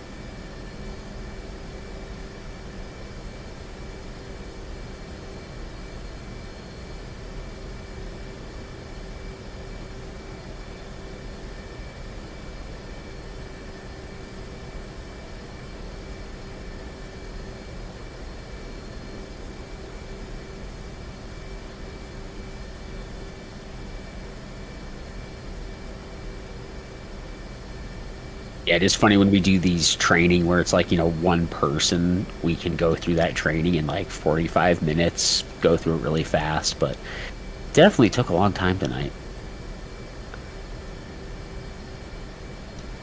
I wanted to slow things down, and I wanted to, give people a chance to ask questions, go through the things we had, and make sure that, retention level versus what's being taught is always a suspected question in my mind. And, they could not be paying attention. Maybe they're busy. Their dog is chewing on their shoe. I don't know. And so I like to take time, encourage people to ask questions, give them that opportunity and welcome it. And so that's why I went through each step and then just said, hey, where are we at? Do you like this? Because I think that those rules to live by helped me a lot. Oh, yeah, no, those are super helpful. Like, it's like I was talking about. I mean, there's just so much you're doing, especially when you're, like, relatively new to all this, that any little tips and tricks that they can, like, give themselves to take the load off a little bit, it's amazing how much that helps them. Well, and again, I keep saying this. Nobody here is a professional pilot that's gone through, a year or more of school just to learn to fly, and then they go to their squadron. At each step, they've got training materials and videos and people flying with them and a cadre of people that's done it before. And I think that Hornet School trying to offer that to the community is great. And the reason I like that is because I want to see people challenge themselves. I want to see people enjoy this for what it can be and not just fly around and, well, at least for me, I can't judge what people want to do. I got bored just flying on my own and, messing with bombs. I needed a challenge. But you have to have the skills to get there. So that's where I think Hornet School is a great thing for the community. So, something I always tell my students, though, is like the reward that this game keeps giving you is constant. and it's the training that you start with, like you're saying, that gives you that like foundation to build off of and go have fun, to quit doing just the same things over and over again. Like, yeah, I mean, I'm the same way. I've dropped so many bombs on blue in the face, and then to like go up last night, my squadron and I, we did CAD and DAD qualifications. First time doing it, actually doing like a full-on qual, passed. I was super stoked, and it was all because of that. Like, I did it because I, have all this like basic training. I'm comfortable flying the jet, being able to just comfortably do those things. The weapons stuff is pretty easy at the end of the day. It's learning to fly. That's honestly the hard part, and being confident in the jet and just knowing what to do and when to do it, and being able to then focus on your FLIR pod and do the fun stuff, So I've said it before, and I'm going to keep saying it, and I'm going to keep saying it, and I'll probably keep saying it. I don't care, as someone running a squadron, whether you can use weapons or not. I really don't. That's... It's not hard to learn. Now, there are specific weapons. You get into Slam ER and different things that have more complexity, but your basic weapon set, JDAMs, Mavericks, that basic weapon set is very easy to learn. It's this stuff that takes time and is hard, and it requires you to have not just the concentration, but the ability to work as a team when you're working with a squadron. And that's what I like. Not everyone does, but I appreciate that. I appreciate the teamwork and the challenge. So, to me, again, I know you guys got someone that's getting ready to come out and come back to us because we sent them to you. And I'm super curious to see how they stack up compared to someone who hasn't flown with a squadron before, and where their baseline skills are. And I think we'll be doing some streams and discussing that. But again, what you enjoy in DCS is up to you. I just really like a challenge. I like teamwork. Same. And that's something I always like. I'm sure if anyone's heard me on your streams before or worked with me, one of my biggest mottos that I preach, and as much as I can't stand the New England Patriots, they have the best team motto of just do your job. If you do your job right, there can be 400 planes around you. If each of those planes is doing its individual job properly and, to specification, everyone's going to have a great time and a great night. It's the panic of when you get in like these Marshall stacks. There's so many planes around you. There's so much going on. You tend to get worried about what these other planes. Oh, there's a plane right above me. Oh, he's right below me. There's a million things, and it's like none of that matters, man. Just fly your jet. If worst case someone smashes into you, we're gonna go to the debrief, and the guy who's going to get yelled at is the one who wasn't at his assigned altitude. So if you were in the right spot, no one's going to get mad at you because you got slammed into, Hey, we got jets coming into the stack. I still don't have the LSO frequency. 263. Oh, did you tell me that already and I'm spacing it? I might have. I probably didn't. But yeah, 263. Apologies if I didn't. They got here fast.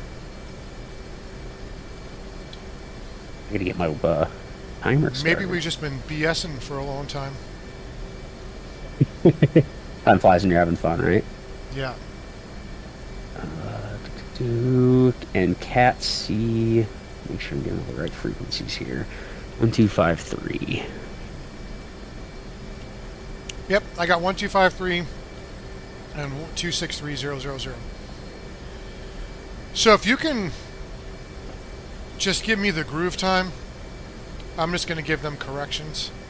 Do we have a jet over here that's busting? No, it's just an illusion. Okay. Alright, let me make sure my radios work. Mic check. Oh, that's not good. I don't hear anything. I can hear him.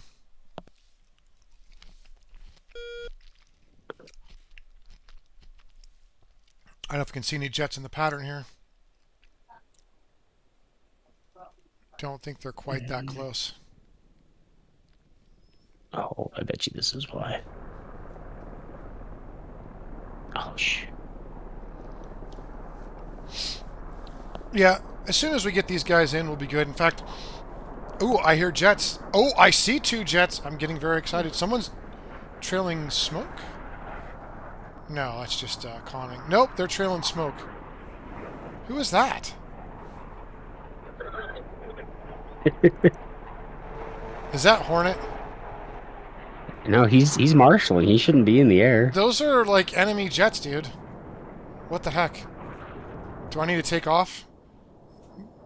No, any of the red air in our server is not a factor. It's all just there for looks, basically, and something to shoot at if you need.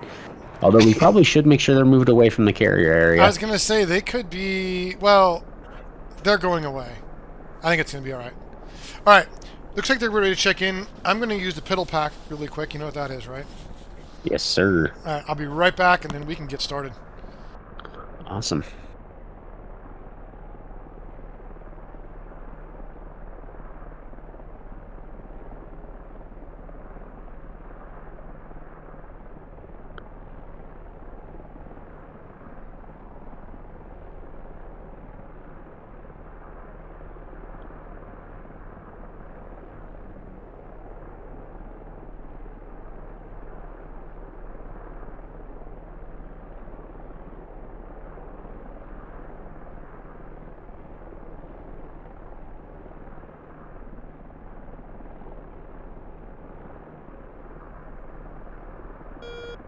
Alright, I think all the radio comms are up and working. Again, thank you anyone who's watching out there. I will make sure I have all the links for Allie and the Hornet School and everything in my descriptions for you guys. If you're looking to learn to fly the Hornet, do come check us out. We've got an awesome team. Love teaching you guys this stuff. Are you promoting Hornet School while I'm gone? And you. Don't worry. I'm a company man, baby. I come back like, what is he saying? I was like, oh, he's doing some promotion stuff. Hell yeah. Mentors, though, if any of you out there do love flying, don't hesitate to come give us a hand. We'd love to have you. Yeah. I'm biased about wanting to support the community, but that's me.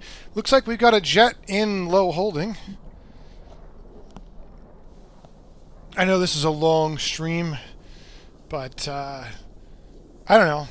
It's a Friday night. My wife has her hobby. I have mine. We got dinner date plans on Sunday. And, well, actually, we have like a morning brunch kind of plan thing.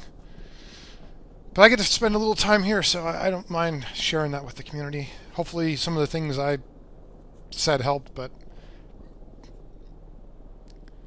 let's see here. That's how I feel. I wish we put, like, I'm sure there's Case 1 trainings out there that are so much more detailed and advanced and whatnot, but it's fun to do. We can always look through it, refine things. Again, I think this stream might actually help for some people who are new. We'll cut up the training portions and they can see that, and maybe we can get some videos to help get more people trained if they're willing to sit through it and watch it. Yeah. Yeah, if it's useful to anyone, then I did my job. Yeah. Alright. Alright, I got my stopwatch pulled up. I was going to have my wife buy me a stopwatch for Christmas, and I ended up liking to use my phone, and the reason is because when it does a lap, like the lap in between gives me the interval from the first jet landing to the next, and I really felt that to be useful. I don't know that I found a lap timer that did that. I don't know if there's like an LSO specific stopwatch. It's probably expensive and they probably don't sell them publicly, but I would love one. Oh, it'd be so nice. There's got to be one on Etsy somewhere. You think so? I'll have to look it up. It's not too late for Santa. Let's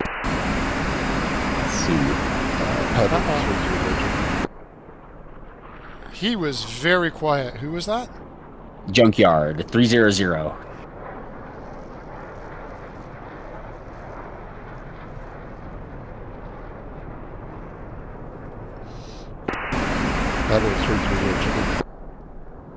Can you hear him very well? Yeah, I can hear him clear on my end. Why does he sound all staticky to me? Stand by, jump, getting the audio looked out a little quiet.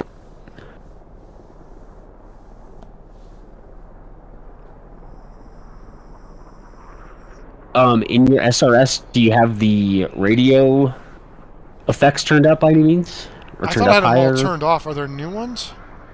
If you updated, maybe. Oh, there's a lot of jets. I love naval ops. I'm a boat dude, so I'm getting happy. All right. Let me look at. Is it under the effects tab? Yes. I don't see one that says effects. Hold on here. I can't see it on my side screen.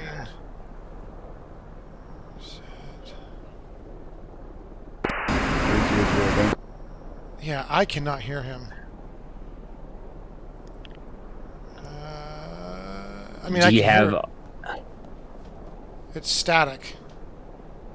I'm looking through the settings now. Radio overlay.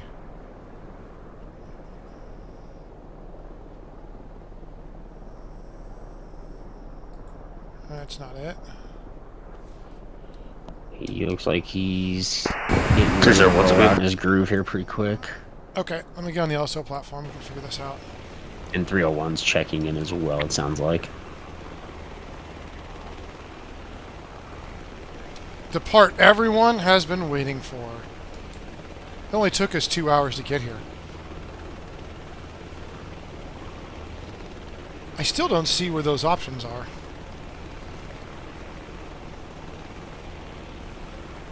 Let me stopwatch up. He's going to go wings level here in a moment. Is he? Where is he? I don't see him. I literally can't hear him.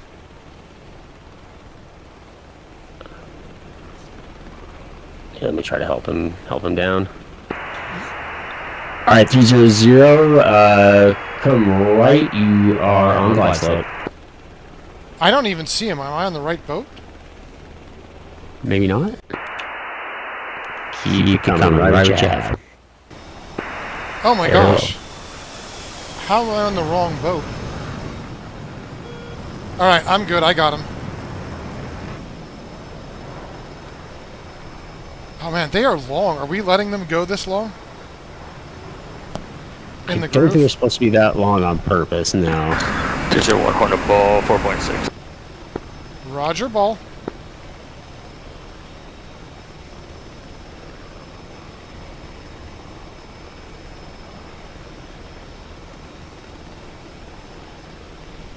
Right for lineup.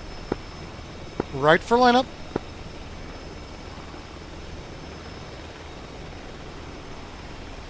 You're on glide slope.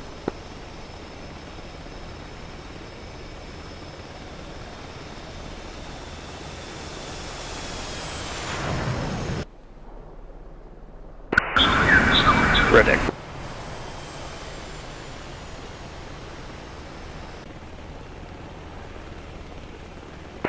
Green deck.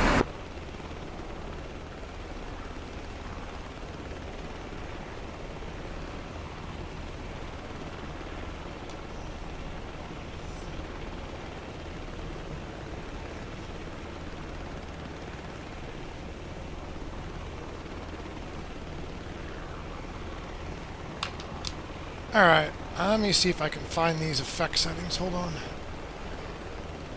Oh, that makes for a bad visual.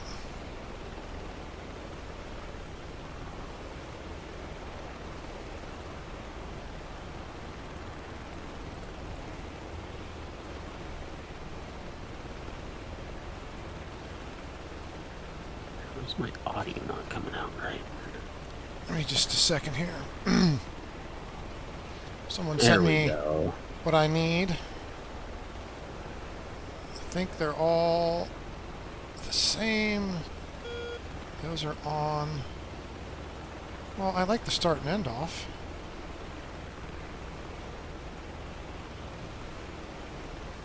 Off. There we go. Pedal 014 checking in. Now they're clear. I think I found it. Awesome. All right. Because I noticed that since the last patch when they had that. Yeah, it sounds cool, but it is very hard to understand people. Yeah, and for stream purposes, and for training purposes being used in the future, I want the comms to be clear. So I guess I'm guilty of that being less immersive, but I don't know how clear real radios are anyways. Next time in an F-18, I'll tell you.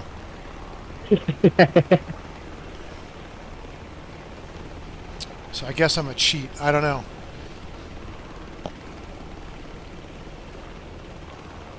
Alright, we got that set so we can see the trap. Switch to that view for us. Let's see what we got going on here. It looks like 014 is almost a beam. And are they just parking? Warfighter paddles 014 checking in. Are they just... I told them just to park. Yeah, just to keep the traffic from getting too crazy. Okay.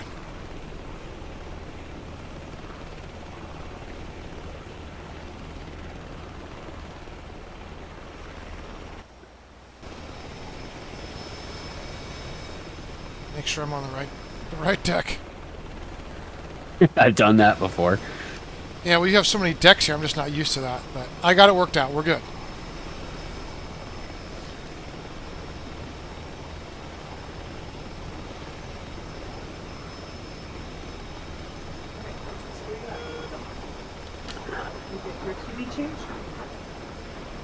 Man, they are long in the groove, brother. Yeah. Woof! I'm gonna wave him if there's somebody else coming. I think we're all clear. I don't see anybody. Alright, so your time in the groove. We're set up for business. Wow, he is gonna be high, isn't he? Way high. Oh yeah. Hornet in the groove, you were way high. That's not an official way to say that, way high. Very long. On center line.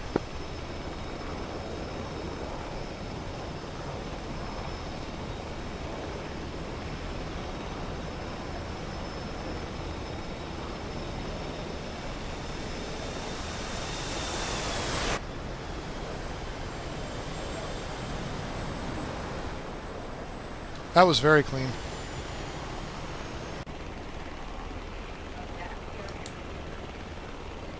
This is a clean pass, little tiny bit right for lineup at the end.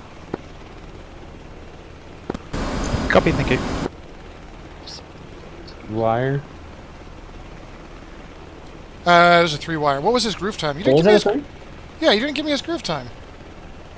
You're terrible. Oh shit.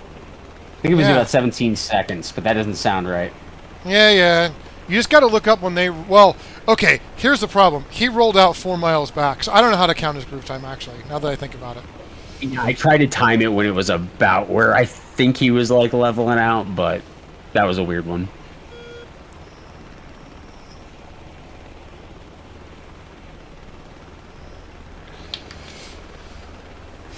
Yeah, that's just really, really long. I mean, again, it's training. I don't want to knock people, but you really need to be staying tight or you're going to mess up the pattern if it's really close. Absolutely. I don't see why we couldn't let them just go up there and fill the pattern, but maybe for some of the new guys, it's too scary. Alright, let's see what we got here. People's marshal calls are sounding really good, though. Glad to hear that. Yeah. Apparently, I'm supposed to call side number and contact when they call paddles, so I got to start doing that. I haven't done any of that in so long. I think I've totally forgotten, or maybe I never did it. We're just zip lip, so the only call I get is check in and ball. Zip lip's so much fun. It's just, if there's 15 jets in the air, it's so many comms, so many comms, so many comms. Oh man, last week. This week sounds like it's going a lot smoother. It's great to see all these people who are actually putting in the work practicing. Yeah. It's definitely showing. Love to see it. I hear some jets.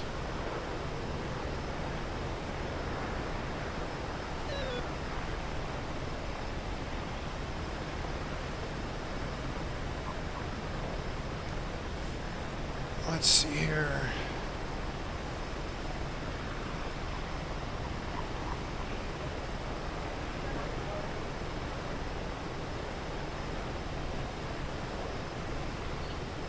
This out of the way. So that's interesting that we've had people watch the stream about Hornet School. They've come to Hornet School, and now we're streaming with them and showing some progress. I think that's really cool.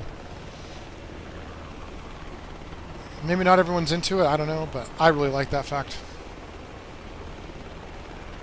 That's what we're here for, man. Is like, we have so many students, and I forget who it was, one of the streams we did with you, but he had mentioned how it's like hatching turtles. You know, you'll get 20 of them, but maybe one of them is actually going to make it out to sea, which is such an appropriate metaphor with getting them out to the boat.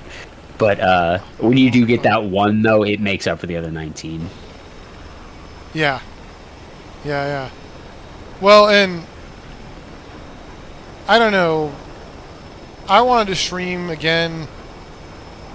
I really wanted to show people what you could do and how you could work as a squadron, and you know, want to encourage people to challenge their goals or their abilities and the rewards. We're getting a nice flyby here with a break. Battles 520 overhead. 520 contact. 520 contact.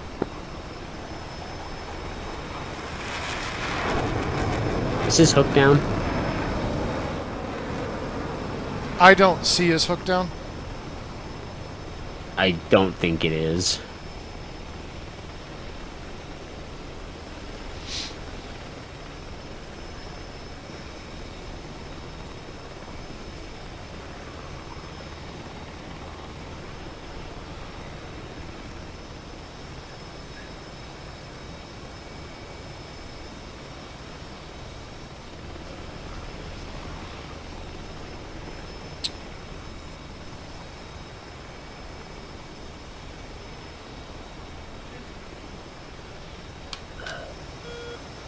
What was his side number? 502? I think 520, and yeah, I don't see a hook either. 520, check config.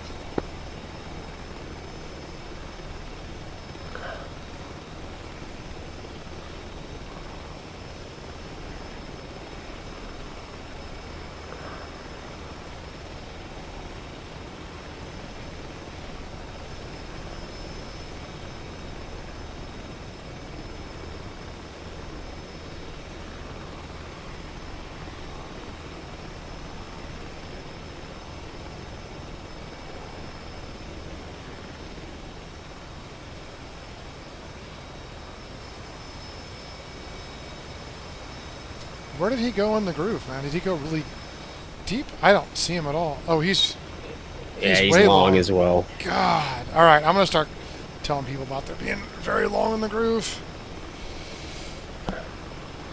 I mean, there's no one around, so I guess it's okay, but it's still a bad habit to have. Yeah. No, that's the worst thing to do is break bad habits. Yeah.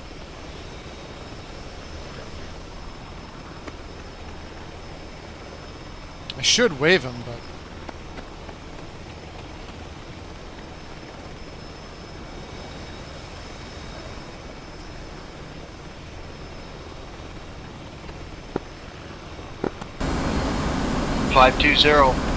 all. Right for lineup. Right for lineup. Looks Wave like he's off. waving off, maybe. I've got desync. Wave off.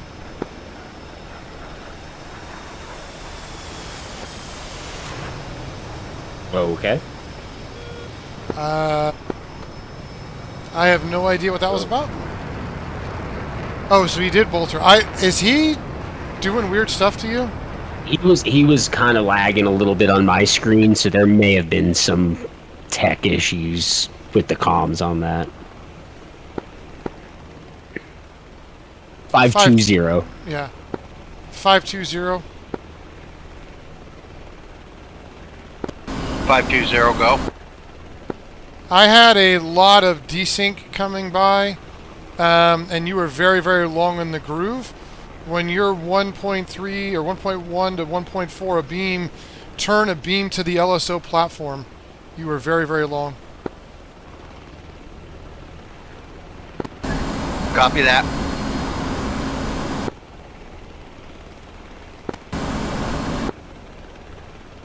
I love these dudes that take constructive criticism so well. You can hear in his voice. He wasn't like, "Ooh, okay," just like copy that. Yeah, I'm not trying to be mean. I'm just telling you the truth. Oh no, not at all. Yeah, yeah, not at all. So many people, we've had students that can't really take that. We're not sitting here being like, "Oh, you were long in the groove. You're a horrible person, and we hope you die." That's not the case. It's like, no, you're just long in the groove. It's all good. We're just trying to help you get better. I want you to go to wherever you're going and show skills and be able to work the pattern and not blow the pattern out. Yeah, absolutely. I mean, it's beautiful when, again, I'm a boat bug. It's not all about the boat. We do plenty of other things. I love boat work. A lot of our guys, we call them junkies because they fly a lot, and they always want to get the low holding pattern filled with jets. they want to work that pattern down, and so that's that's a lot of precision work, right? And so I really enjoy that. I love being in the low holding and seeing it's full, and then there's the next rung up at 3,000, and then people got to collapse and work their way down, and I'm coming to do my break as the last boat's landing because the timing is right. Like that stuff, I don't know. I got issues. I just enjoy that. 520 ball. Roger, ball. Come left.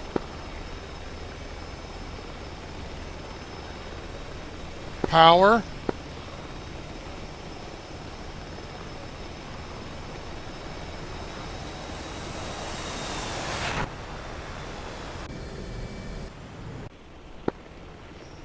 If you waved yourself, you were just high. Next time, just watch the ball and line up and reduce power enough to get that ball on center line. 050. 520, copy.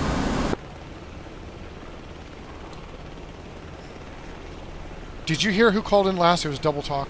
Yeah, someone. Let me just. Someone else just checked in also. 050. 050, contact.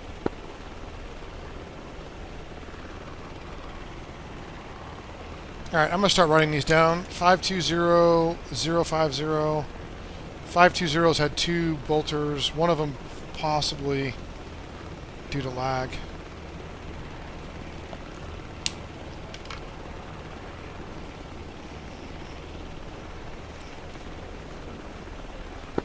Are you seeing lag in the server? Negative. Copy. I did not see it that time. Again, just concentrate on your rollout. It looked a little better. And focus on the ball. You'll be fine.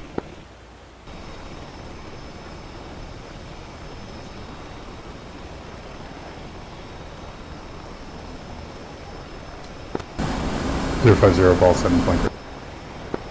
Roger, ball. Right for lineup. You're high.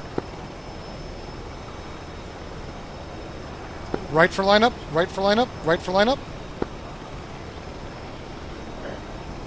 Right for lineup. Wave off.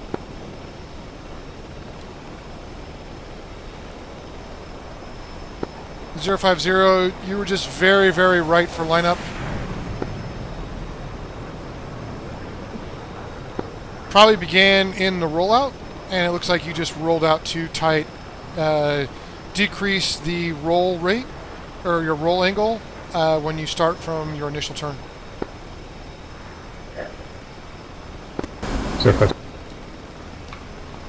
So that's a bolter for him. 520 is high. 050 was right for lineup.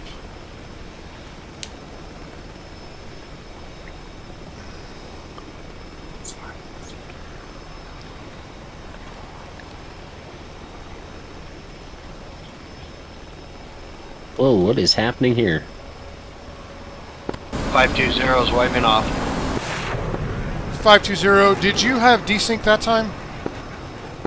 Negative, I just rolled too far.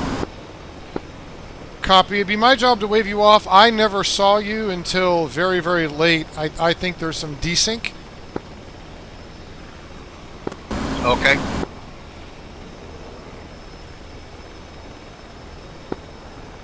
$520, do me a favor, call when you're at the 90. Copy that.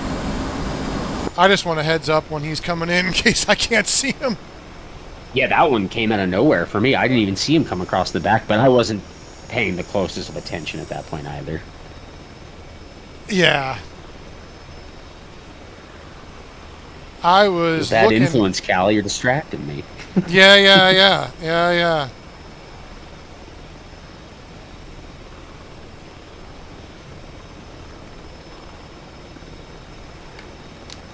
How is that?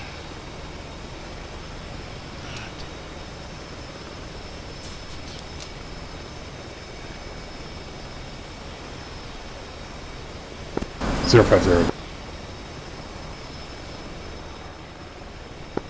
050?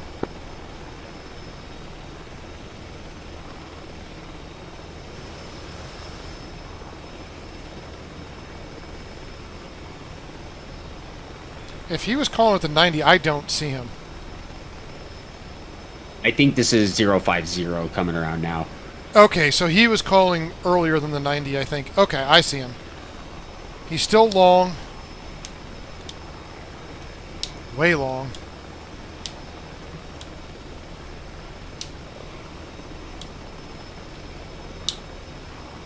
Uh-oh, I think I hear another jet in the groove.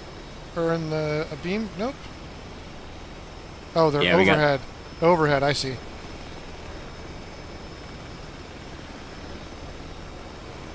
There we go, gents. 050, you're low. Good, buddy. Just guiding some shit. Come left. How's your landing? Come left. Come left. Don't know when I landed.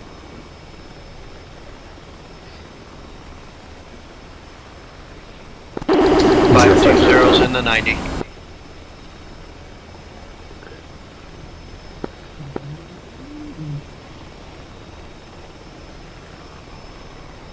Wave off, you're high.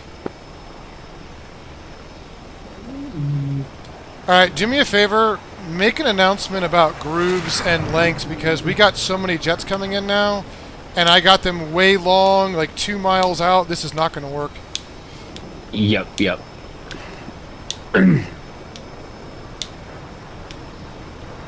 I got 2 of them on final at the same time. Holy cow. Yeah, the groove times are way too long. Right for lineup. Right for lineup. Power. Right for lineup.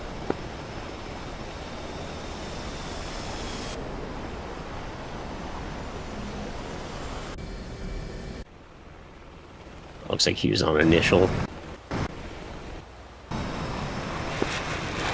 Clean trap, a little bit off. Major adjustments on the rollout. I would try next time turning a little tighter on your roll. Okay, thank you.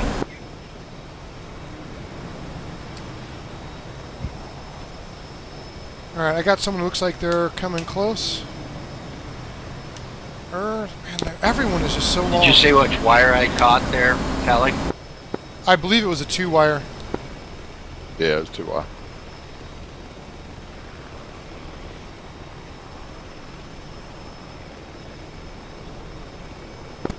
Really quick to all pilots, if you could work on your groove times, make sure you're turning in around the LSO platform. We're getting some really long groove times is all. Thank you.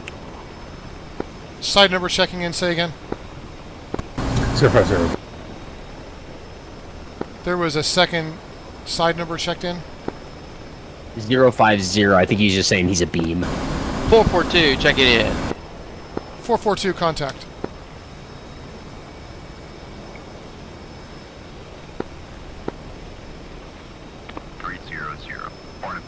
11.9.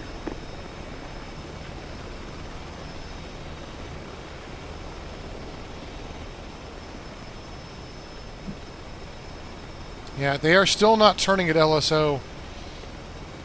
I got one at the 90 and one about to turn final.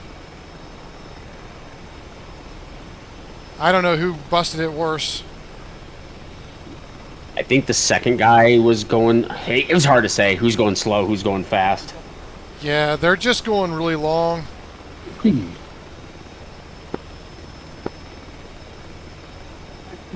I need both Hornets on final to wave off. I can't distinguish one from the other. You both went very, very long. I need you to turn a beam at the LSO platform. Both come down the angle deck. Whoever's going to the right, please come back left, down the angle deck.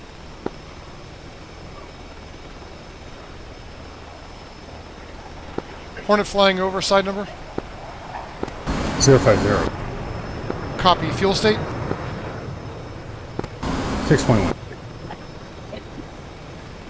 That means he was heavy. Hornet coming by the carrier. Left. Come over the angle deck. Come over the angle deck and then turn VRC.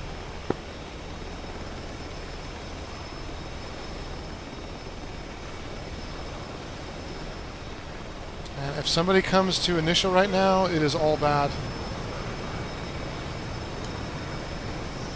Yeah, it's like they don't listen. Can you see his they're side just getting number? overwhelmed. Well, yeah. People drop comms. I get it. I can't zoom in on my F10 map. It's all glitchy. Which one did you want to know? The one that's just gone The past the boat? Yeah. Yeah. He went That's to the Toby. right. Toby, what's his side number? 442. Okay. This is going to get... We're going to be so stacked in the low holding with these bolters, and if they don't change their intervals, we're going to have to put them back up in the stack or push some people for fuel. You want me to tell Hornet to back off commencing anyone for a minute? Yeah, give us... We've got... Last unit, say side number again. 307. 307 contact. Yeah, have him hold a second. We've got 050.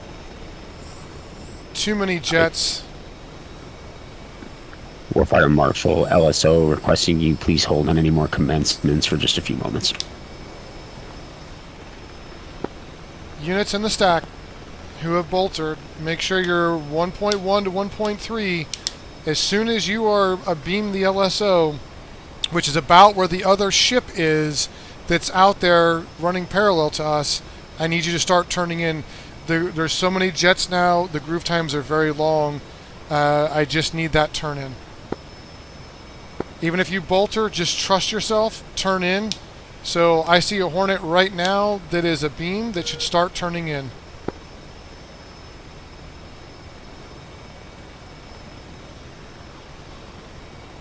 There we go. I think he listened.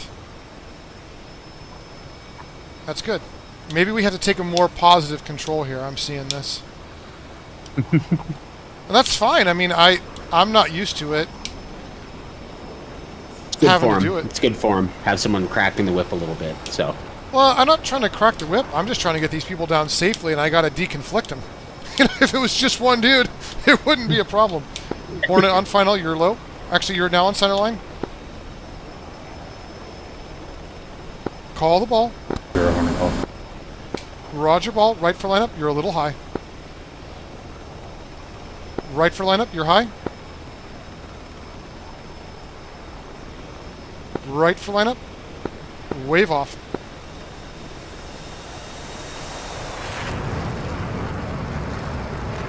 I know that frustrated feeling of trying to get on deck when you can't.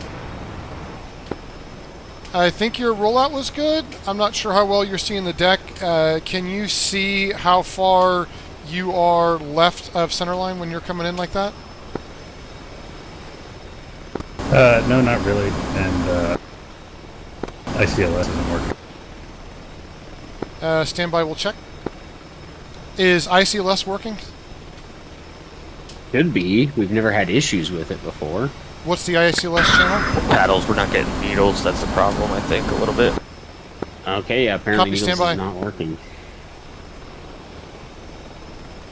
What channel? 307 on.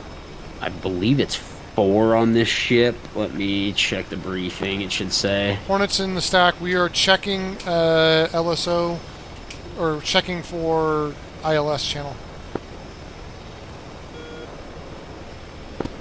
Copy, 307. Do you need me to wave off right now? I'm on ball. No, continue. You're just very long. Hey, you got a guy in the groove about 10 miles out. ICLS 8. Configured at like 139 knots, so I'm just pushing him to y'all. Okay, I need him to wave off. I've got other jets in the pattern that are about to turn.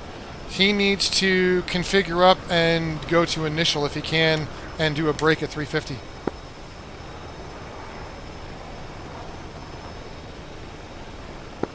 Will do.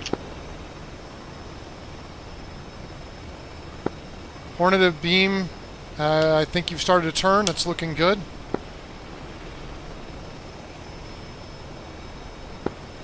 If you don't have ILS, don't be afraid to use the wake of the boat.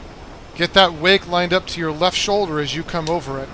We're checking the ILS information. We'll try to get it updated for you. Just got a lot of boats in the stack, or a lot of jets in the stack. Hornet on final side number. 307.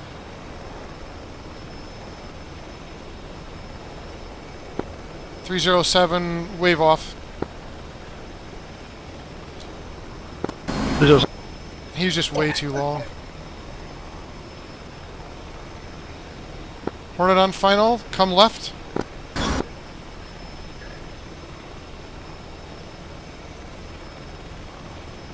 Come left. Power. You're on center line. Oh, too much power. Too much power. Settle. Let it settle. Wave off. Power, power, power, power, power, power, power, power. Yeah, he ballooned like crazy on that.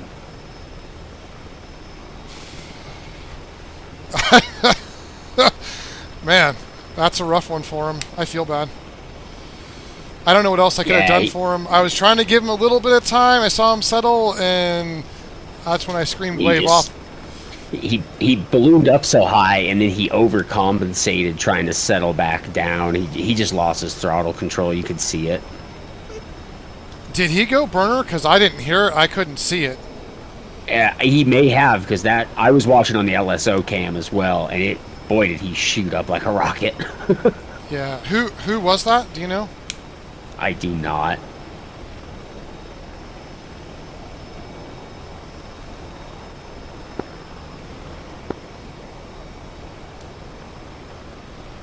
Hornet at beam, turn now.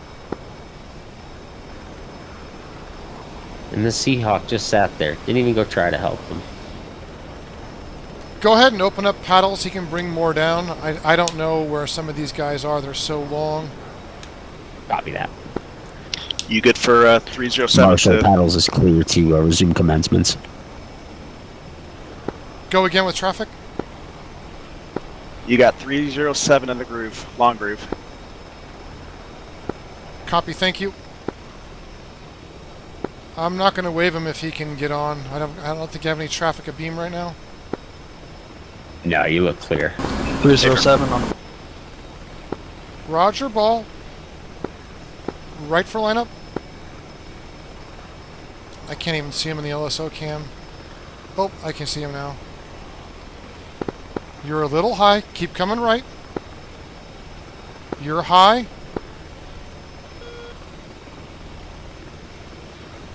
You're still high. Come left. Come left. Come left. Come left. Power.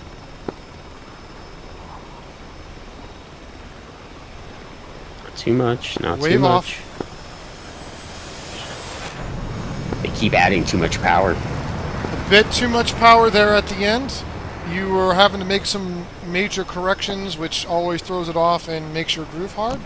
If you can clean up that rollout a little bit, turn a little tighter, or correction, a little less tight. You were far left of center line, and then just do like half the amount of power you think you need to on those adjustments. It seems like you're making maybe too big of power adjustments.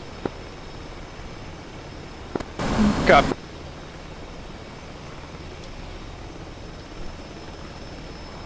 I'm having to... Are y'all still letting us know when you want us to turn back, or we just go ahead and turn back in? If you bolter and the pattern is clear, turn back in immediately. Hey, are you vectoring these guys once they bolter? Negative. Apparently they need it. Marshall. What was that? Have them push back to Marshall if they bolter. Will do. If you have boltered and you're downwind, push back to Marshall. He's going to vector you. Hornet abeam. You might be a little bit long, but you need to start turning now.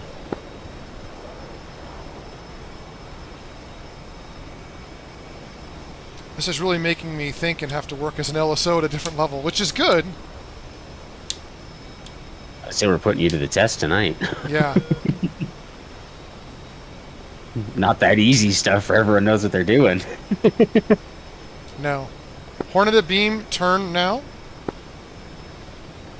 Hornet, who I told to first turn a beam, you're going to be very, very long in the groove. Continue on. I'm probably going to have to wave you.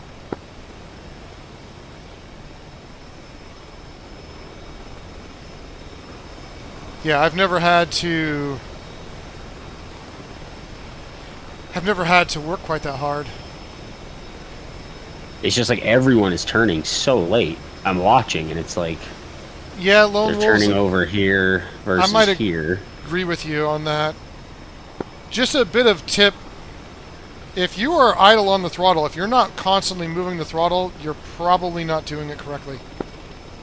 Hornet on final side number.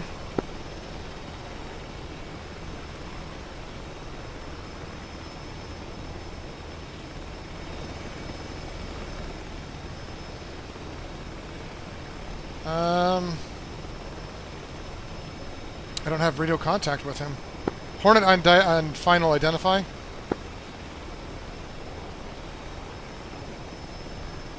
I don't know how to control it when they go so long. Just guess I have to let them? I don't know. No, I think you've been doing it right. If they're starting to get, conflicting, pull them apart. But yeah, at this point, just get them down, I guess. Hornet on final identify side number.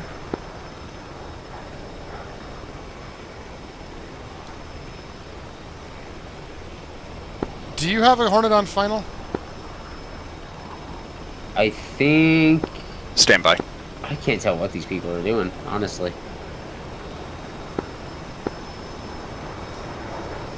I don't think he's coming from initial. I thought I tracked him turn. I don't know where the Hornets went. I really don't. They are so... Maybe he's revectoring them. I think maybe he's revectoring them.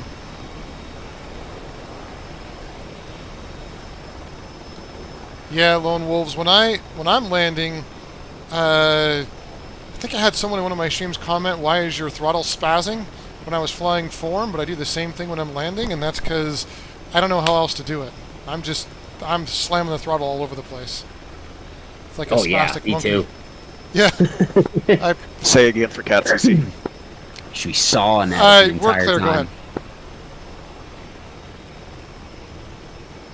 I had Hornets turning what I thought from a beam. They've disappeared. I don't have contact, visual or radio with anybody right now. Hey, what radio channel are you talking to him on? You got 613 at about the 323 radial, about 2 miles out. Copy. Which channel are you guys talking in? 1253. All right, we got some jets coming in the overhead. I mean, I feel bad. These guys are new, but I've got to be able to have an interval I can work with, and I got to be able to have contact, and they got to communicate. It's good teaching. It's good teaching, man. They need to be communicating. They need to be hitting their grooves a little bit better. I totally agree. The grooves are way too long. This one looked a little bit better. This one now? No, he's long as hell. I'm not saying it's good. I just mean better. Yeah. Like, I don't want to knock him. I'm not judging. I'm just saying. No. Yeah, when I say not good, I'm not saying like, oh, this guy's awful. You know, just he's got his landing lights on. We need to tighten these things up. I can't tell. Is he low? 613. You're low. Right for lineup. Power. Right for lineup. He's going to chase the ball hard. Power, right for lineup.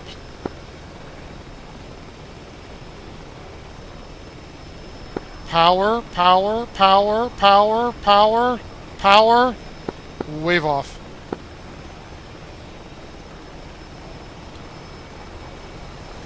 He was just not climbing. I'm like, you're just going to fly into the back of the boat.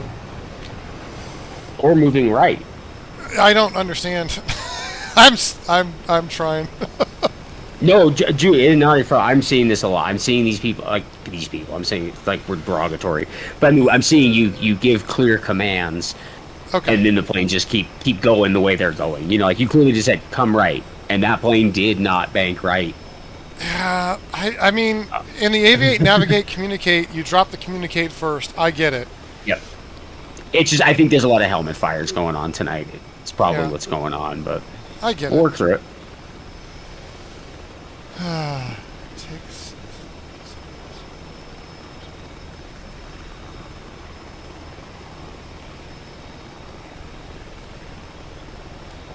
Yeah, that's a good point. You've got to be ahead of the jet when you're flying. You have got to. I think that's why on land, in the real world, they practice on land. It's a little easier. Mm-hmm. Hornet on final, side number? It's like he's going in initial. Didn't he just come from the right? Like, they're so long, I'm getting him confused if that's the case. I think that's honestly what's happening. I think they're so long in the groove that we're confusing people that are in the groove versus people that are commencing. That's how long these grooves are.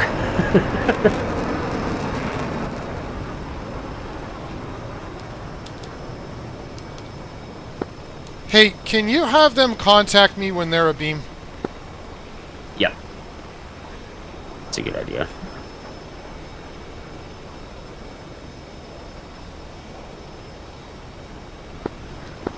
Hey, they should be contacting you at that 3 mile initial.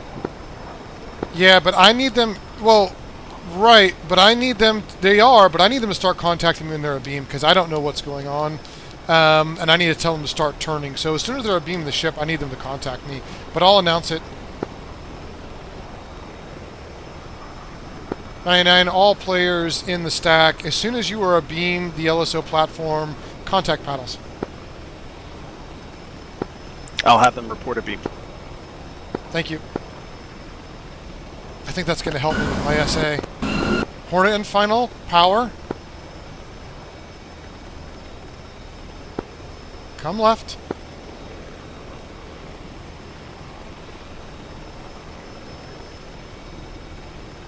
It's just looking good. Yep, this is one of your guys, isn't it?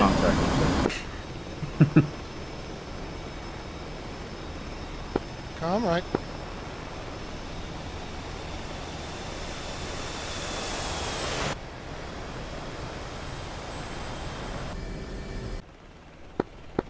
Nice corrections. Little long in the groove. Nice. And little late into the 4-wire, but overall relatively clean and good work. Nice. Okay, I don't feel like a total loser. I got somebody on deck. I'm like, man, I've helped people struggle before. I got to be able to help them. But he actually made the corrections. What was that? 377 is in the groove. Okay. I'll help you identify jets. If you can do that, it's so spaghetti. That'd be great. Yeah. Thank you. You said 377. Okay. 377. Nemesis Bishop. He's looking good. He's Yeah, long. it's a good groove. Long as hell. Everyone's long. Everyone's long. Right for lineup. Right for lineup. Right for lineup. Right for lineup. Little power. Waving off. Too much power, wave off. Just that so might you have know, been. That might have been me. What? I saw him sinking, and I'm so afraid that I think I overjudged it. Maybe. Yeah, hard to say on that one. Just so you know, we're averaging between 28 and 31 seconds right now in the groove. Yeah, that's pretty long. Yeah, these feel very long. I think I got a gap here. I need to turn this fan off. Can you grab paddles for just 1 second? Yes, sir. Right, I'll be right back.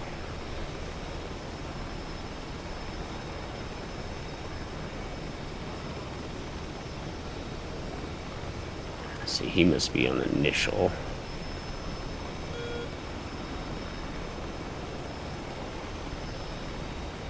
Who are you talking about? This one plane that's like. That's G2K is at 2,000. Bishop is on the down. Oh yeah, I got eyes on him. Yeah, no one's on initial. Oh, we have a flight of 2 that are commencing. They're at 1,200 feet.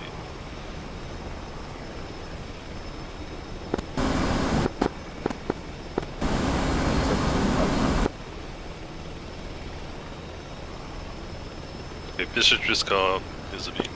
7-7, battle contact, good up. 3/4 mile, call the ball. I'm back. He looks better on the groove. All yours. Okay, so he's just really long. I got it. Who is this? Do we know? 377. Oh, man. Okay, so we got people coming to initial. I see. Yeah. Okay, so he's not that long. This is looking good. Yeah, this was. Yeah, it's looking a lot better. Maybe a little high. I can't see him yet on the plat cam. Just a hair. 450.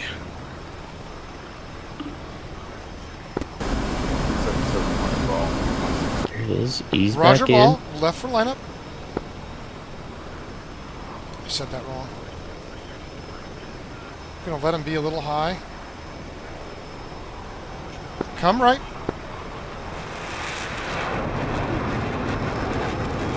Go right for lineup. Ease back. Power.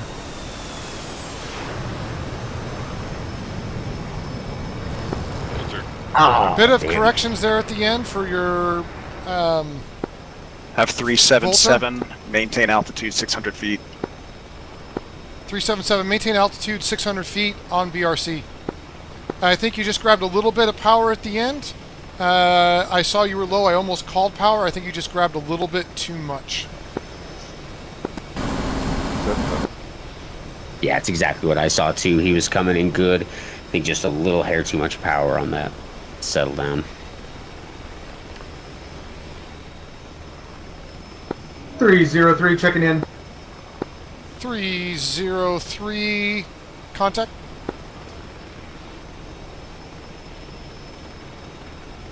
No pressure from my guy here. That's my guy. Well, you can hear how calm he is on the comms. I'm like, that's somebody who's After calm. 303 is a beam call, you can have 377 get back into the pattern. In the landing pattern. Copy. Bishop has good interval. 377 has good interval.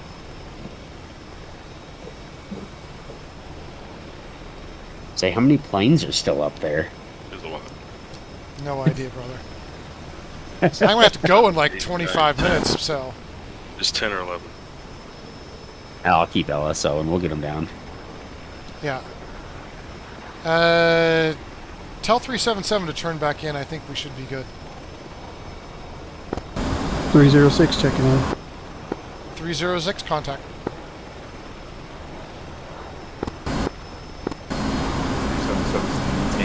Already headed.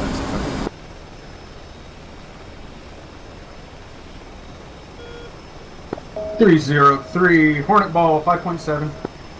Roger ball. Yeah, you can tell that's one of my guys. He's gonna fly the center line pretty much. 377 is waiting to be told to turn back into the pattern. Go ahead and tell him. Oh, he forwarded it. 377, go ahead and back into the pattern. You know what though? To be fair, you guys have 306 Hornet ball. Roger ball. You're a little high.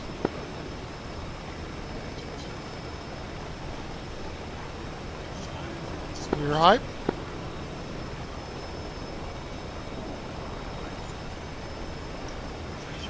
Right for lineup.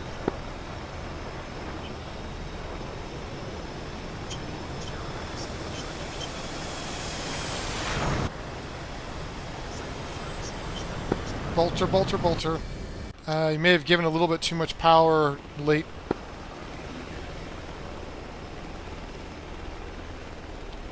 F306 go long in the bolter pattern. 306, go long in the bolter pattern. Did 377 turn back in? Where is he?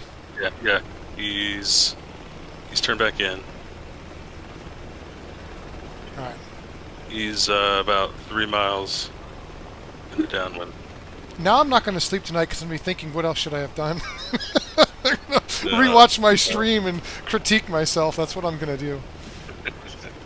So this is good training for all of us, right? Yeah.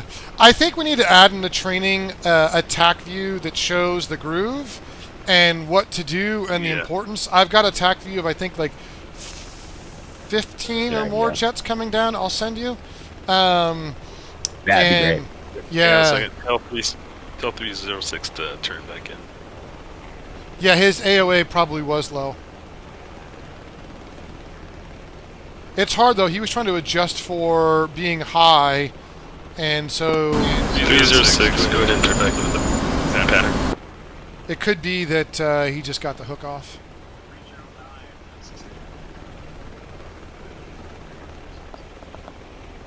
I just want to help these guys get on the boat, you know? Yeah. So 377 should be turning now. I don't see him. I got eyes on him. Yeah, 306 is not turning back into the pattern. Game over. 306, go ahead and turn back into the pattern. Roger, 306. I realized his name is Game Over. I thought you were saying Game Over. No, his name is, yeah.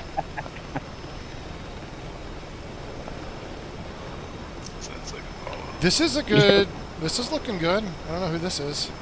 That's 377. Nice turn in, if nothing else. Holy cow. Very nice. High.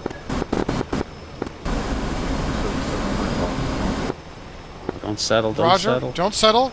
Right for lineup. Little power, power.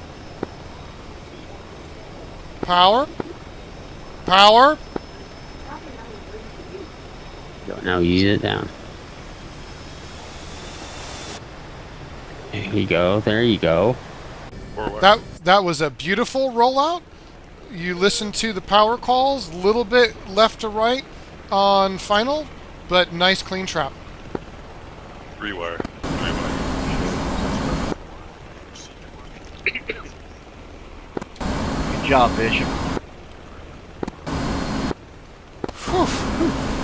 That was a lot of That was a lot of calls there at once. Yeah. Once he got to that right spot, I could tell he was going to ease it down right. It was just getting him there. When he got to that certain point, it's like, I don't want to say anything. I don't want 306 checking in. 306 That's my contact. problem with LSO. I didn't want to like tell him too much to do, and he did listen. You're correct, Lone Wolves.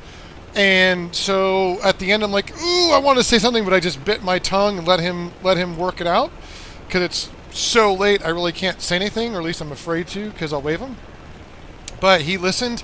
I think he turned in tighter, and I swear to God, if you turn in tight and you roll out reasonably close to where you're supposed to be, it's so much easier than if you're long, because you don't have time to think about it.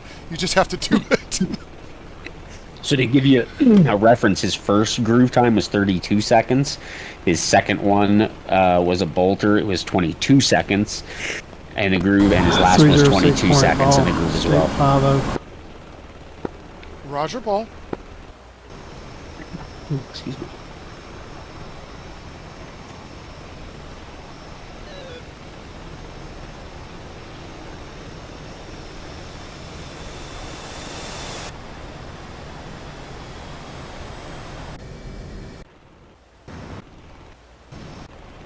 Nice corrections. 2-wire. 3-wire. I had about 19 seconds. 19-second groove time. That was 2-wire. That was 2-wire. And I think I may have hit him a little early, so his actual groove time may actually be a hair shorter than that. So let him know. It felt long for what he was up there.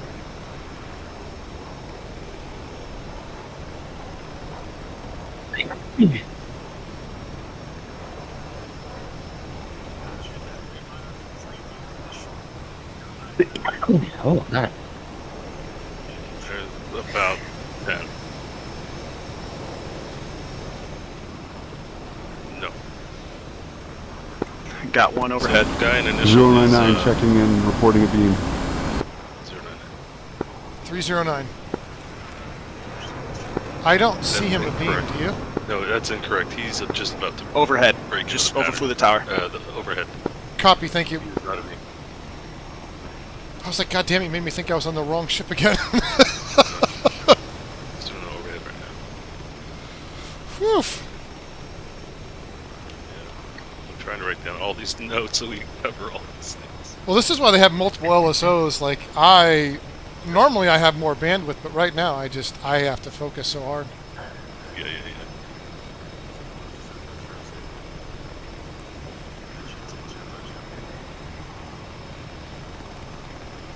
I don't think he called initial.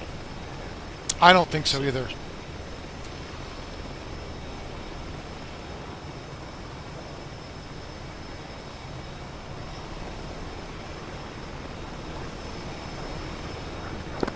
Zero 099 a beam, state 6.0.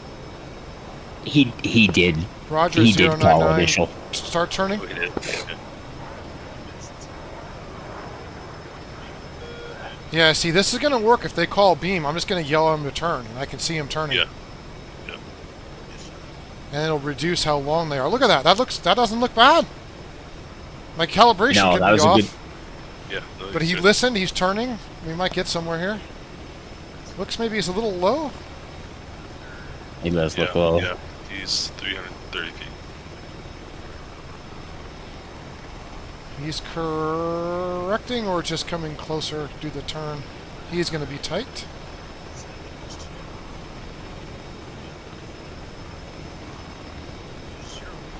There you go. Use the wake. Line it up to your left shoulder. There you go. 099 Hornet ball, state 5.9. Roger, ball. Right for lineup.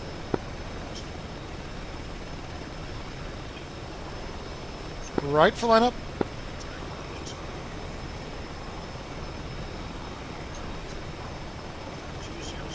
Oh, he's looking good. A little high, it's fine. He's correcting it. Nice. Oh. Come on. Don't go too much. There you go.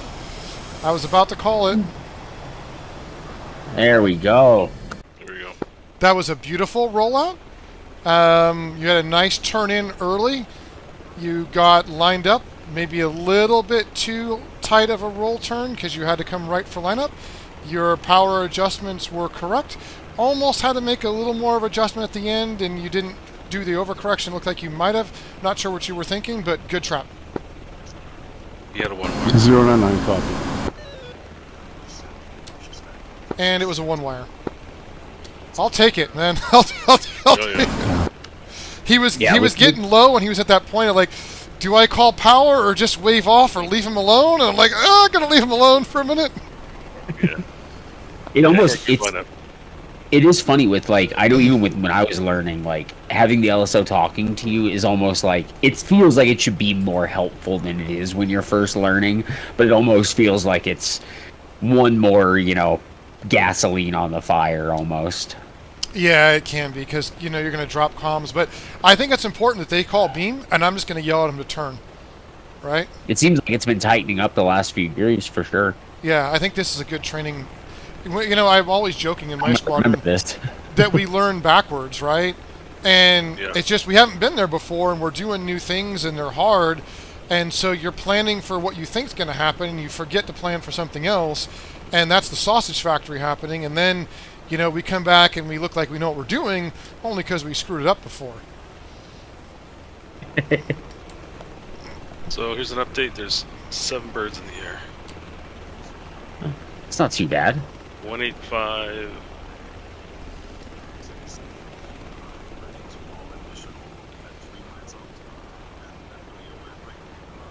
Yeah, 185 is about to call initial.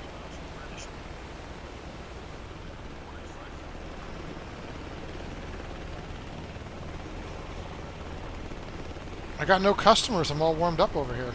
I know you got a little breathing room here. Calm me down a little bit. I love referring to them as customers. Oh man, this has been the most challenging I've ever had to do on LSO. But it's usually like my guys are doing good, and there's usually 1, maybe 2 guys that have a struggle because we've done some hard stuff and they're worn out at the end, or maybe it's somebody that's new.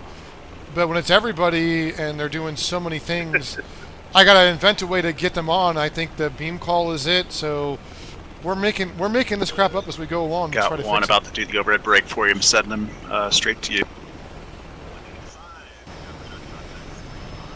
Copy.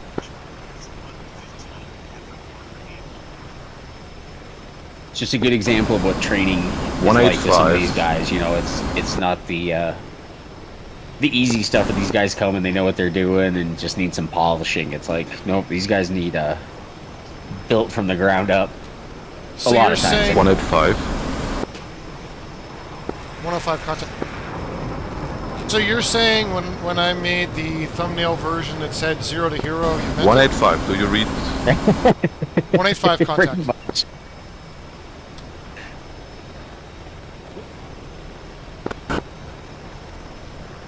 185 in the break.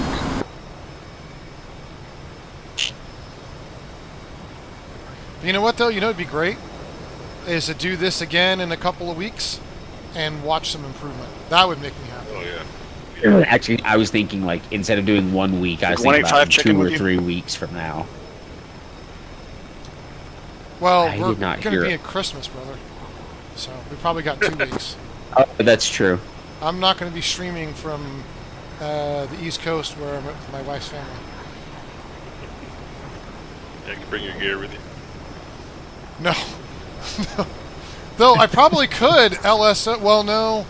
I don't have a laptop like that. Hornet a beam, turn in. How fast is he going? Holy cow. Does he spin? He's at 180 knots. 185, I'm barely established. What does he mean established? I don't know what he means. Now established.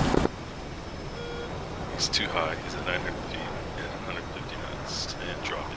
He's established for what? I don't know what he doesn't know what he's talking about. Okay. So, okay. That's fine. That's fine. Yeah, he's got some of his skills confused. He's gonna be long in the groove. It's too high. Do we have someone else? No, he's at 185 is at the 90. Yeah, I see him. He's in the back. Too high. He's at 600 now. 600 feet. Yeah.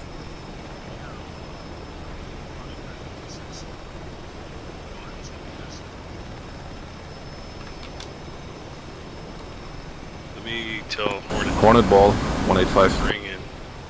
Roger, ball. I'm not even worried about him calling his fuel state. Right for lineup. Correct me.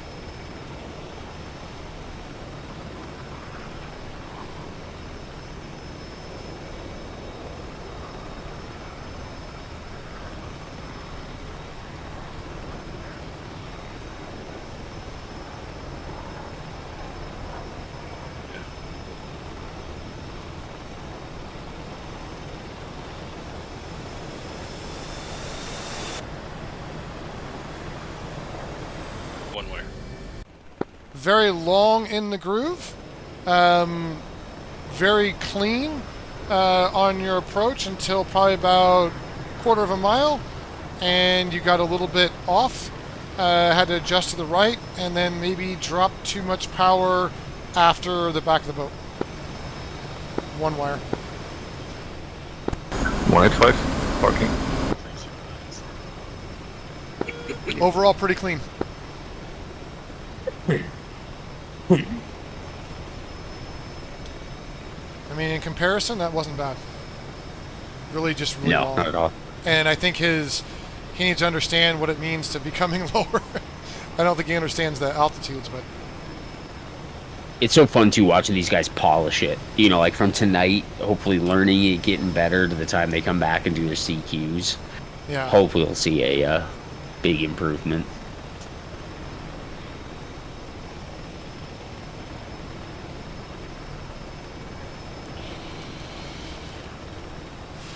So it looks like clutch 309 is approaching the initial point.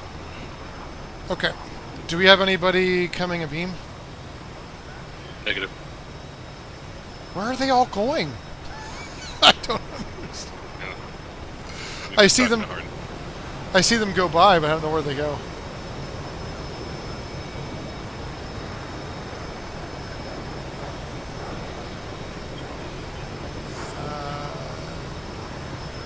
Is that a break? I can't tell. I don't think it's a break.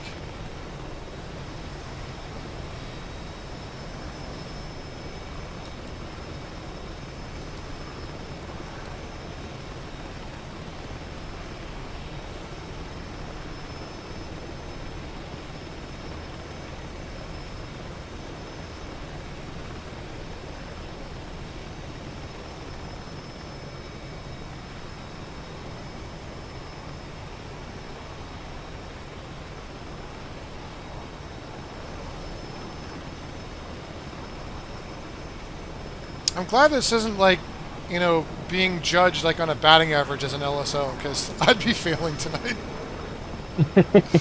Lost one, multiple bolters. You're definitely not earning your commission tonight. I know, I'm fired, dude. We were talking about Hornet School and helping the community, and we needed people, but now we need extra because I'm going to be fired, so. Please join the Discord and say I'm here to replace Callie because he was fired. We need new guest LSOs. Yeah. Ones that know what they're doing, apparently.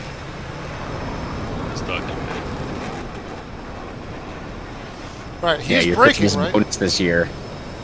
What was that? I said your Christmas bonus this year has been axed. Yeah. Yeah, it looks like he's breaking. Okay. Looks like a pretty good break, too, from here. I mean, it's hard to tell.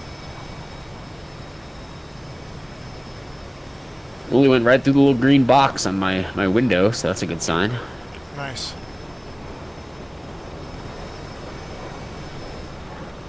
Whew. Do I got somebody way long in the groove? What the heck is No. going on down there? Oh, they're No. commencing. He's on the initial point. Hornet a beam, turn in now. 309 a beam.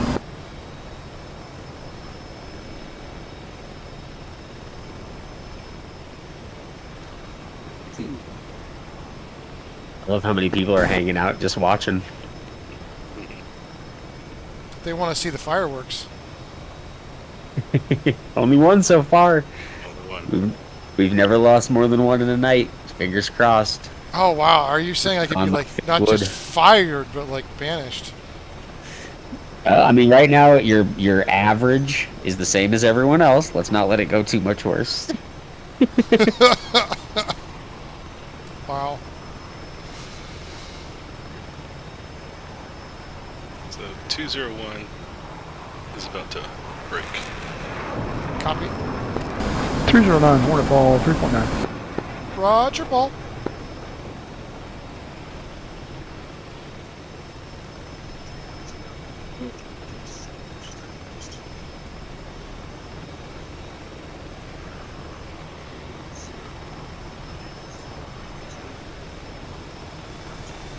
Very nice correction.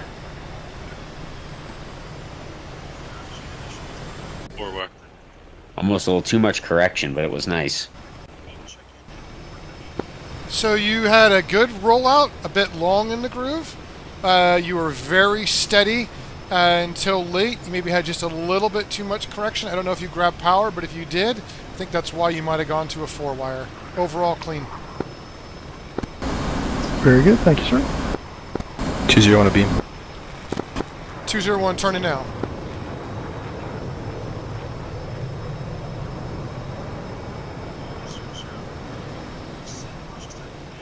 If you guys can, let me know if someone else is about to come a beam, so I can judge these intervals or what I got to wave someone.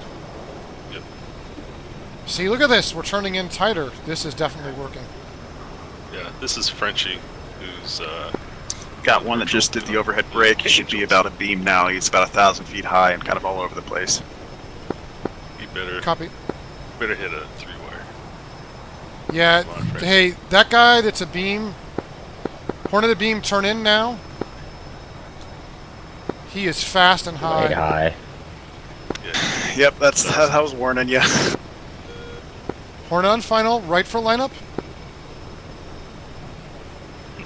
Got his Blue Angels skin on. Ooh. There we go. Good corrections. Don't sink. There you go. So a little power. Nice. Nice. Oh, don't. No. Little power. 310, your signal is Charlie. 2-wire. Good rollout. Nice corrections. A little bit too much. I think you probably just made too many late corrections on that. But overall, nice. And thanks for turning in when we asked. Yes, sir. Alright, you have 312 in the group. Scene is very long. Do you have anyone else a beam? It doesn't look like it. Negative. Paddles 312, Hornet ball. Roger, ball. Come left. Come left. Come left. Come left. Come left. You're high. On center line. Right for lineup.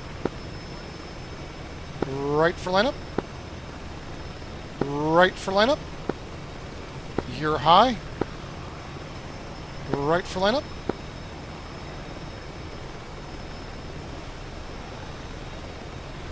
There you go. There you go. A little sink, but not too bad. Very long on the groove. Nice corrections. Probably rolled out a bit too... didn't have a tight enough rollout from a beam. Pushed you far out and you had to come back pretty far left. Little corrections there at the end. probably why you snagged that wire, but overall, relatively clean. Thank you.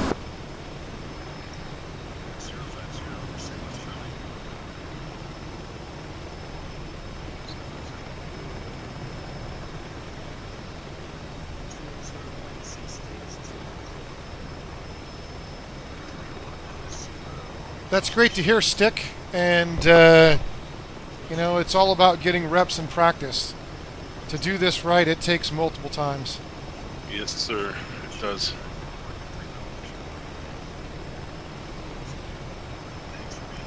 Oh, you know what? Stick is actually one of the guys I brought here that I'm hoping to bring back. I just realized that. He's from Germany. Maybe that's well, I won't say his Discord name here, but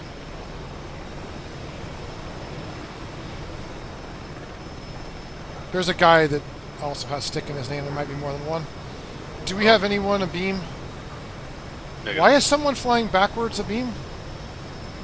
What? I'm serious. They're abeam high and backwards. I don't see anyone. 310 is commencing. He's turning towards the initial point. Yeah, that's not him. I don't know if we can look at it. I don't know.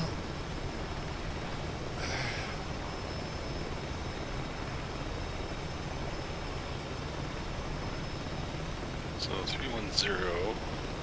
So a bit long in his commencement. Okay. Is there anybody behind him? Nope. Not yet.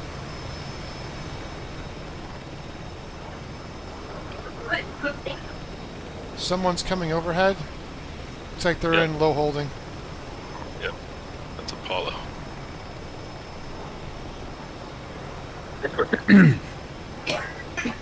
He'll probably be one of the last ones in the stack, I would imagine. Yes, he's at 3,000.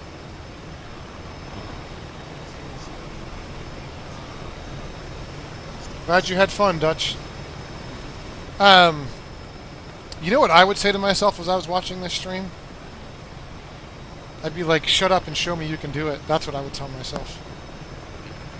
I would. I'd be like, if you think you're so good, then you go do it. You shut up and you go do it.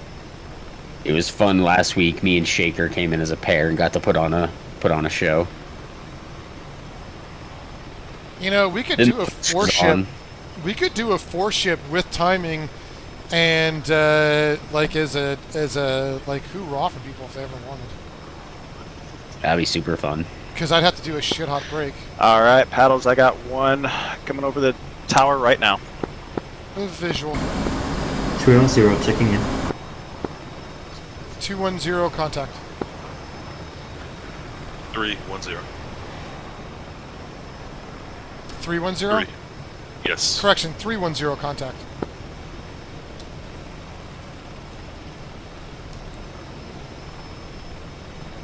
Yeah, glad you had fun, Dutch. I know it's a long stream and a long day and a lot of work, but just imagine doing it a few more times and where you'll be.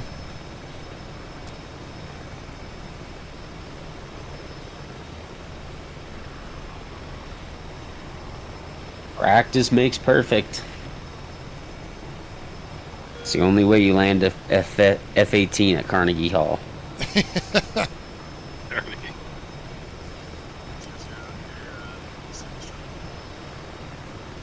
Hornet must be busy as can be on the radio. Yeah, I have him in my left ear. Yeah, I've been listening to most of this. He's been doing good. Is he working him hard? Yeah. He's good at marshalling. He's pretty damn good at it, to be honest. Okay. So 310 here is really awesome last week, considering the insanity. 310 beam.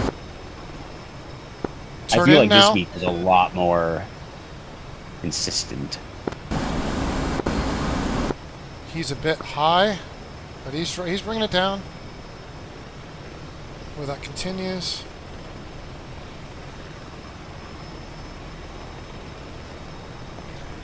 What I think too is the Hornet School gets busier and refines things a bit. I think it'll be easier.